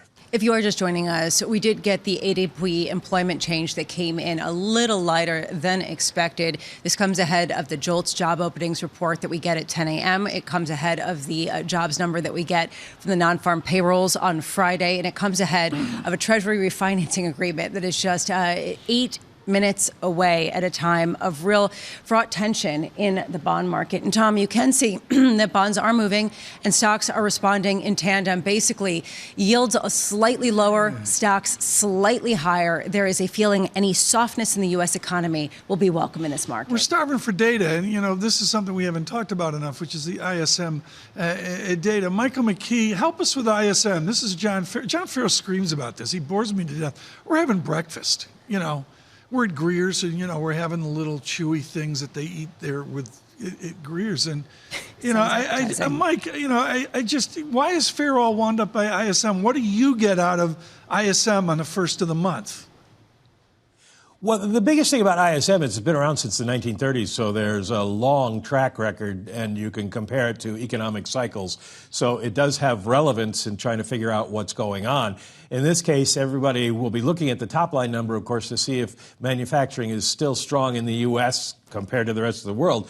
But underneath that, you'll get an employment number that people can use to help calculate Friday, and then we'll get a prices paid number. And that's the number that everybody's been focused on in terms of whether or not we are seeing inflation continue to cool. Michael McKee, thank you so much from Washington. Extensive comments there on the set of narratives that we have driving forward to Friday. We've got a little bit of time here, and joining us now is the global chief economist at Morgan Stanley, Seth Carpenter. So thanks for showing up, and we're going to have you afterwards, after the 8:30 refunding and all that as well. You got to go in right now and say, good morning, Mr. Pick, sir. Wonderful to see you, sir. What's your message to the new minted leader of said firm? I think one of the first things is it's great to have such great continuity within the firm. But this is a funny week, right? This is a week where we have a Fed meeting and a Treasury refunding meeting, and the Treasury meeting's probably more interesting to markets. That doesn't happen all the time. Oh, come on. Peter Fisher would say it's going to be a non-event. Why is it going to be an event? So maybe it will be, maybe it won't be. I remember, though, when I was at Treasury, when I was sort of running the financial markets office, and I would do the press conferences at the refunding, and we tried as hard as possible to make it boring and anodyne and not making news. But now everyone is asking, are they going to upsize the coupon auctions by how much? I think that's a real question now, as the markets are so obsessed with where's the long end of the curve going to go. People are looking for any clue they can get their hands on. Where's the bid? I mean, are you looking at a given nation coming in with a bid? Are you looking at a sovereign wealth fund? Are you looking at mom and pop in Topeka? Well, I think it's going to have to be a little bit of everything. Most importantly, though, from our perspective, and we saw the ADP numbers, I think Mike said they were a little light. We'll see what's going on with... She gave me all the questions. Fantastic. You did very well, Lisa. What we think at Morgan Stanley is going to drive things even more is just going to be if we get the slowing in the economy that we're looking for in the fourth quarter, then people are going to go, okay, we found a top on yields now that we're going to have to reorient a little bit. What's 20 seconds? What's Ellen's number for Q4 right now? For Q4 GDP growth? Yeah. We're down. We're somewhere around, I think, 9/10. So a bit of payback. Under 1%? A bit of payback. Well, to be clear, Q3 was a gangbusters number, right? And so we're looking for some payback, especially in the consumption number. But we've also seen weak investment numbers. That's sort of not a great harbinger. And inventories added 1.3 percentage points in Q3. That's just not going to follow through. Next year for Halloween, I'm going as a refunding. Oh, yeah? Yeah, refunding event. I'm going to go as Tom Keene watching auctions. Yeah, well, that's a dark black suit. Don't get hit by a car. We are honored to have Seth Carpenter with us with the many narratives of this very busy Wednesday. He is with Morgan Stanley. Futures -14. Good morning on radio, on television.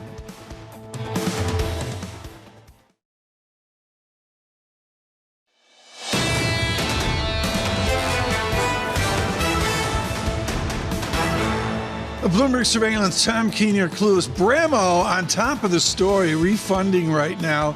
We're with you without commercial interruptions through this half hour. We deem it so important here, waiting for the headlines. Futures -13, a little bit of move off ADP, and then a churning to the markets as well. The many narratives that we see here on the 1st of November. And of course, the 10-year yield 4.90%. A stream of headlines, and 4 of them have the famous Michael McKee red sticky. Michael McKee on this refunding. Mike? Yeah, let's put the fun back in refunding, Tom. Here are the numbers for Treasury. $112 billion is what's going on the block. That's $9 billion more than in the previous quarter. Of that, $102 billion is basically the refunding and new cash, $9.8 billion. Most of this work is being done by the shorter end. 3-year note yields, 3-year note auctions, rather, going up by $48 billion, 10 years by $40 billion, to $40 billion. I'm sorry, these are the offerings. And the 30-year bond, $24 billion offered. All of those larger coupon sizes than had been auctioned in previous quarters. The quarterly increase that we get is basically concentrated at the short end, which makes sense since long end rates have gone up. The problem, of course, for the Treasury Department is that people are criticizing them for not terming out earlier. They have to pay more, so they are kind of locked in here at the higher rates, rather than being able to take advantage of any falling rates. And they do say that this may be the end of it in terms of raising auction sizes. They may raise auction sizes one more time, and that should be enough in the first quarter of next year. They're going to maintain their bill auction sizes at the current rate, so still a lot of work being done by the short end. By early December, there will be modest reductions to bill auctions as they realign the borrowing needs with borrowing. That'll go till late January, and then they are still working on the buyback announcement. Nothing today on that. That will come at a future refunding, they say. The market likes what it sees. 2-year yield comes in sprightly here. 5.05%. 30-year bond at exactly 5% right now. Equities improved, -14 on S&P futures, down -7.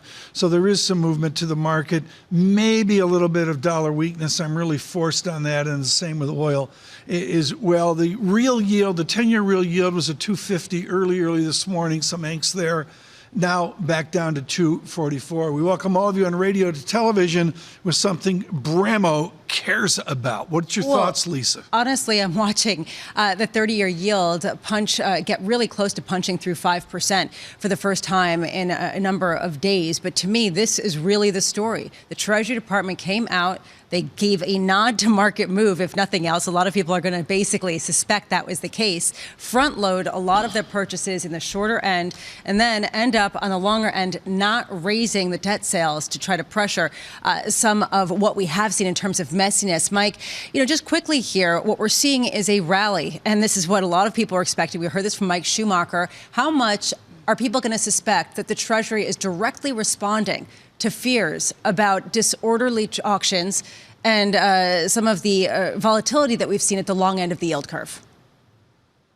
Well, they likely are. Whether or not it's because Wall Street said it or because it's pretty obvious is open to somebody's interpretation.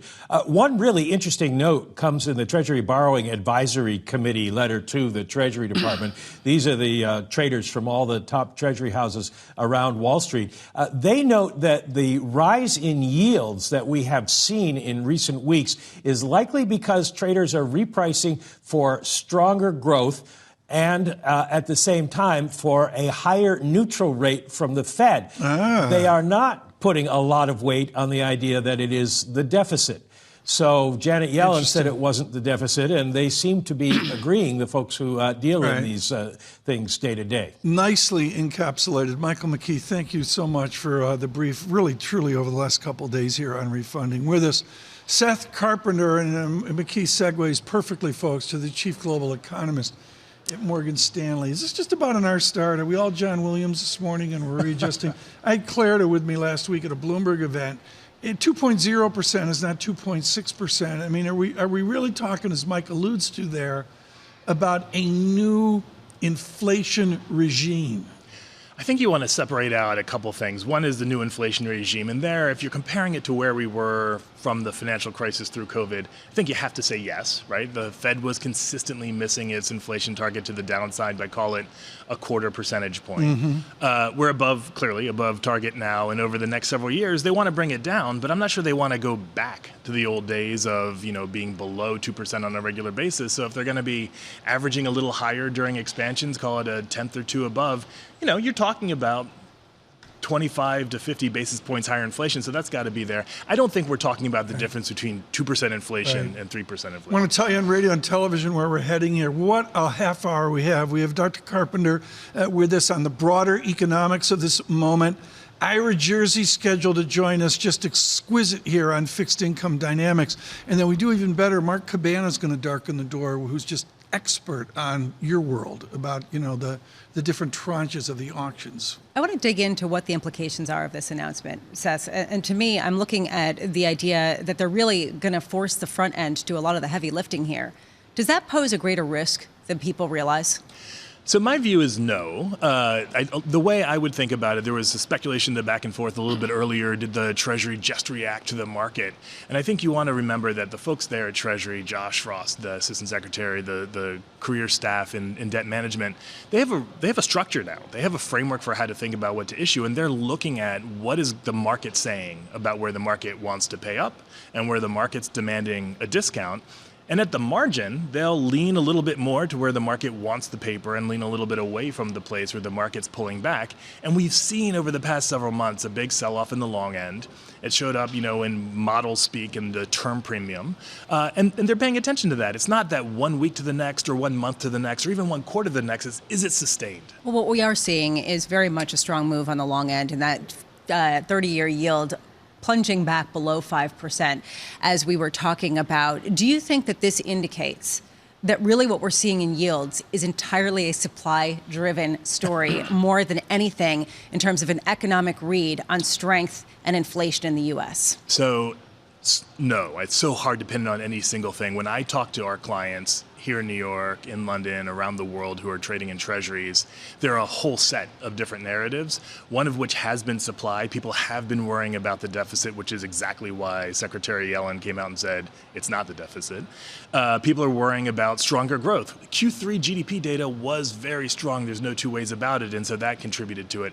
Other people are worrying about, is there going to be a pullback from risk by global investors? Other people are looking at the Bank of Japan. We just had that meeting, right, where they effectively, de facto, got rid of yield curve control. So it's not just one single thing. It's everything coming together. So what's your compass at a time where we're expecting the Fed to come out today at 2 in varying shades of we have no idea and we will see just along with you? What is your guiding lodestar? So we're trying to figure out, along with the Fed, sort of what's going on with the economy. The strong Q3 data notwithstanding, there are some signs of the economy slowing down. The last jobs report, super strong, but if you look at the trend over the past 18 months, clear downward trend. If you look at the GDP data, consumption spending holding in, but a lot of the strength was in inventories. CapEx was, not very strong at all. And so we are seeing that slowing. And so what we think is the Fed's looking at the same data we are. They're driving by feel a little bit, and they're not going to hike today. We don't think they're going to hike in December because inflation just keeps undershooting their own forecast for where they thought inflation was going to be this year. What does the job dynamic look like with an Ellen Zentner sub 1% Q4 GDP? Well, I think this is where we want to keep in mind that there's so many swings from one quarter to the next to some of the spending data. Like I said, the inventories numbers, that was never going to be the primary driver. So she's not giving you gloom on the job economy here. Not at all. I will say that we have at Morgan Stanley, Ellen and I and the rest of the team have been consistent from the beginning of this hiking cycle to say the Fed's going to hike, they're going to bring down inflation, but we are not going into recession. It is not doom and gloom. Well, she's expert on the American consumer. What is Zentner, when she gets fired up, you know she does, when Zentner gets fired up about the American consumer, what is she saying?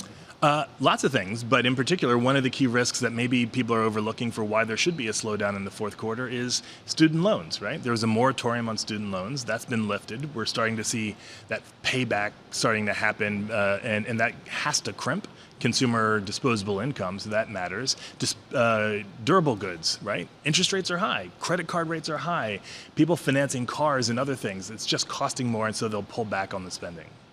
Just extraordinary. Seth Carpenter, thank you so much. Really, really appreciate it with Morgan Stanley this morning. Lisa, I got red and green on the screen. I haven't said it all day. We got a nice lift here, and the VIX pops under 18. Bottom. I mean, basically, what we're looking at is a bond market that's driving all the action. You're seeing a lift to stocks as bond yields drop. We're going to talk about just how significant this refunding announcement really was. Wait, these are good guests. On the open. Yeah, I'm really excited. Bob Michael of JP Morgan in the studio, Tom Porcelli of PGIM Fixed Income, and Kate Moore of BlackRock to parse through how much this has sucked the oxygen out of the room, frankly, for the Federal Reserve. Lisa Abramowicz, thank you so much. Again, we welcome all of you here. Really sparing down. We're going to stay with you on radio and television here through the half hour. We've got a good 20 minutes to go here. And now to shift from the economics of Dr. Carpenter much more to what we see in fixed income. Ira Jersey joins us. He's Chief U.S. Interest Rate Strategist at Bloomberg Intelligence. Ira, your thoughts on a refunding? Clearly the equity markets like it. Yeah, I think people were hedged for maybe even more long-end issuance than the Treasury market delivered. And I heard you just talking to Mr. Carpenter there, talking about the fact that the Treasury Department kind of is looking for where they can get the best demand for the product that they're selling. And by doing a little bit less in the long end and a little bit more in the front end, you've seen a pretty decent rally as a knee-jerk reaction to this announcement. It's a knee-jerk reaction, but isn't this just policy prescribed over the decades of saying we're going to be measured, cautious, and when in doubt, stay with short-term paper? Well, the Treasury Department has what they want to be. They want to be very consistent in how they operate, and they're always going to adjust issuance based on market conditions, based on demand. So keep in mind, like something that Lisa said early on, I have to push back on a little bit. The Treasury Department did increase its long end issuance quite substantially when interest rates were extremely low a few years ago, with the average maturity of the debt of the public going from under 5 years all the way up to over 7 years. That's come down a little bit as they've been increasing a lot of T-bill offerings have obviously come up quite a lot since the debt ceiling was raised back in June. So I think now they're kind of calibrating even again, saying, okay, it's okay if we reduce the average maturity of the portfolio a little bit because there is a demand preference for short paper, like 2-year paper, 3-year paper, when interest rates are above 5% there, and there's decent demand. Whereas in the long end, where there's less demand, we just won't raise as much. But they still raise, right? They still are issuing more long-term debt. It's just at a slower pace than they were before. Should we have a French 50-year bond equivalent?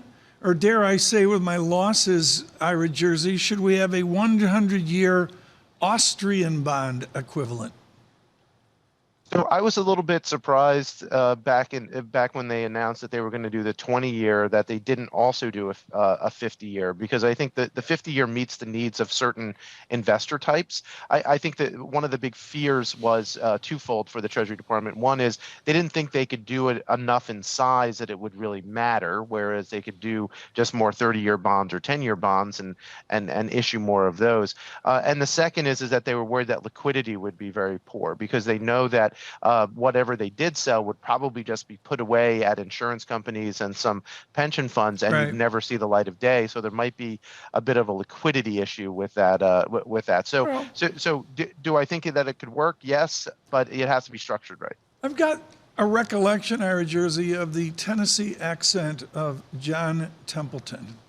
And Sir John would say, I predict there'll be a shortage of bonds. And I would say, through the recent years, there's been a feeling of a shortage of bonds, price up, yield incredibly low. Is there a shortage of bonds right now? I don't think so, and primarily because there was a shortage of bonds when you had global savings wasn't exceptionally high. And with global savings now being eaten up by inflation and by less workers in the workforce, because even though there's now a shortage of workers, that there probably is. I don't want to say that there's too many bonds outstanding right now, but certainly supply demand is somewhat more imbalanced now than it was. You also now, of course, don't have over the last 20 years central banks in the market at the extreme levels that they were before. Even the Bank of Japan is starting to pull back quite a lot on its bond purchases. So as you get all the supply demand dynamics shifting, you're going to have probably somewhat structurally higher yields in general, regardless of how many bonds you actually have outstanding. If you're just joining us on radio, on television, this is wonderful, without commercial, with no commercial interruption here through the half hour. Seth Carpenter of Morgan Stanley joining us now. Ira Jersey with us with Bloomberg Intelligence. Will continue. And coming up, I'm thrilled to say Mark Cabana of the Bank of America will join us here in moments. And I want to shift this, Ira, over to where you live and Mark Cabana lives, which is the inflation-adjusted yield. To me, that's the big difference permeating the system. I walked in today to a 2.50% 10-year inflation yield, really buttressed up against new high inflation-adjusted yields. Let's pull back a little bit. Right now, I got 2.44%. Will that impinge the economy, Ira Jersey, as you look at it from Bloomberg Intelligence? Well, so yes, in a way it will, right? So we had structurally negative real yields for a long time, and now that real yields are at 2.5%, and maybe even moving up slightly more, although I think that we're probably nearing a peak in yields for now. It will have a slowing effect on the economy, but I think it also gives investors an interesting opportunity here, because you can, like, if you're fearing inflation, if you were fearing inflation in 2021, you had to buy real yields. You had to buy tips with a negative yield and coupons that were effectively zero. Now you can actually get a real yield at a reasonable price, where you know you're going to make 2.5% above inflation for the next decade, and I think that is relatively attractive given given the potential outcomes, given that inflation is going to be fought by central banks, that the central banks don't want inflation to be extremely high. So I think it could be a win-win where you win if inflation goes up and you win if inflation goes down and central banks cut interest rates. You could wind up getting price appreciation from those tip securities, whereas you weren't going to get that back in 2021. Ira Juzzi, thank you so much. The Bloomberg Intelligence is driving all of our fixed income research. I need to do a market check here. It's dynamic, and these are small moves. For Global Wall Street, it may be like a so what market check, but there's just so many narratives going on now. The major one is futures negative 14, even negative 15, and we have had a shift in the markets to green on the screen. SPX up 2 points, Dow still red. NASDAQ 100, again, fractionally green, and critically, the VIX from that 2021, dare I say 22 level. We've had a number of days here of quiescent VIX, 17.89 right now. On the volatility index of the Standard & Poor's 500. Yields in, maybe not the drama of 20 minutes ago, 5.05%, the 2-year rather, 5.05%, 10-year yield 4.86%. For a cup of coffee, maybe a sip of Tang, we had the 30-year bond under 5%, 5.02% right now. Some curve dynamics, we'll talk to Priya Misra about that here on the Fed show later this afternoon. 2s10s is the real yield has given me some real move from a 2.50 to 2.45. So maybe a less inflation fear out there. Brent crude up $2, $87 a barrel. The dollar story we really looked at 3 hours ago, I'm going to call that stable but a resilient dollar. He writes piercing notes for Bank of America. There's no other way to put it. Head of U.S. rate strategy. He's aged in the last 10 minutes. Mark Cabana joins us this morning. So I'm like refunding. So what? I don't care. Everybody's in a lather. It comes out. And to me, it was sort of, I really don't care. Janet Yellen said, we're going to do short paper. Yeah, we're going to do long paper. But we're the United States. Our listeners, our viewers who are not sophisticated, do they need to fear the fiscal system of America? No, you shouldn't fear the fiscal system because the U.S. economy is still going to be very robust. There will be buyers for Treasury paper. It's just a matter of at what level will they step in. And we've had a relative lack of buying recently, but that's meant that yields have had to adjust. And as they've adjusted, that should incentivize more investors to think about owning bonds. And we do think that rates are going to keep rising or they're going to stay elevated really until you see one of two things. Number one, until you see the macro data slow. We don't think that you've really seen that yet. Or two, until you see de-risking, until you see investors who think, you know what, rates are kind of high. Real yields, almost at 2.5% at the 10-year point. That's a decent own, and maybe I should think about de-risking in my portfolio. This is such a valuable conversation that I got to get to what we see on balance sheets right now, mark to market, and the rest of it in bonds. But let's stay on this theme right now of our new higher yield regime. How far out are you in the longer? I mean, if you take any given yield, any given spread, is there a Cabana 1 year? Is it a Cabana 3 years? How do you see the regime of longer? Well, we just think that rates are going to have to stay higher for longer, not to reiterate the Fed mantra, but we really believe it because we've seen an economy that's been so resilient in the face of relatively elevated interest rates. And as long as that happens, that just is going to mean that the Fed doesn't have to cut for a while. Now, when I think about longer, I personally think about 5 years plus. Oh, wow. Okay. You got my attention. Just because, most investors who really focus on liquidity and liquidity management, they think generally 2 years, 3 years. But when I think about intermediate to long end, I think about 5 years plus. Okay, and I'm going to invent this phrase right now. I haven't seen it anywhere else. I want copyright on this if you use it. Is it normal for longer? Is that really what we're talking about? Is we're back to a normal rate regime? Well, it's certainly we're back to a regime that looks a lot more similar to the pre-financial crisis than the post-financial crisis. And you got a 5-year window on that. So what maturity do you buy? I'm in cash. I'm really comfortable. at Bank of America, what maturity do you buy given a 5-year normal for longer view? Well, it really depends upon what your overall investment horizon is and where your preferences are. We think that if you're focused at the front end, you probably want to be neutral to slightly overweight your benchmark.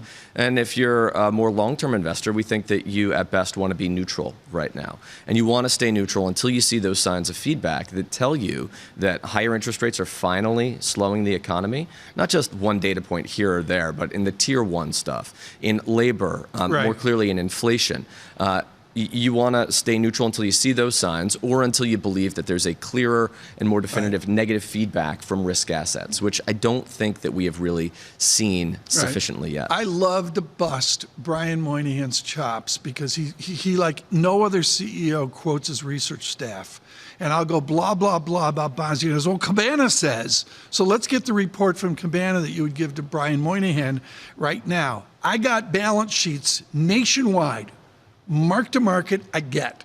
And I got everything else with massive bond losses, price down, yield up. Should our listeners and viewers be afraid of this non-mark-to-market garbage on balance sheets? Well, I think you're talking about bank balance sheets, and we do appreciate that Brian reads our research. He's a staunch supporter, and we really do appreciate that. We think that what banks are doing right now is that they are really prizing liquidity.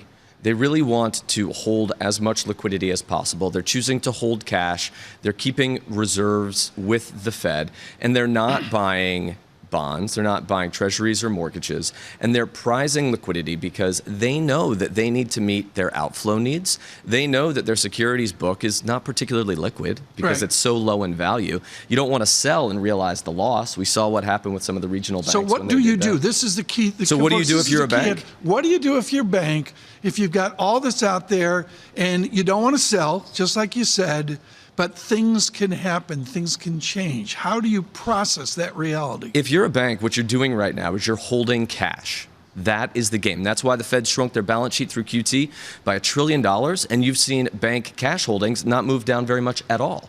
They are bidding up on the liability side of the balance sheet. They're issuing CDs, time deposits, et cetera, to take in more money because they're seeing retail outflows, and then they're holding cash. And they're going to continue to do that until they see signs that the economy is turning, until they know that their loan growth is really slowed down and maybe negative on a year-over-year, 6-month average or whatnot.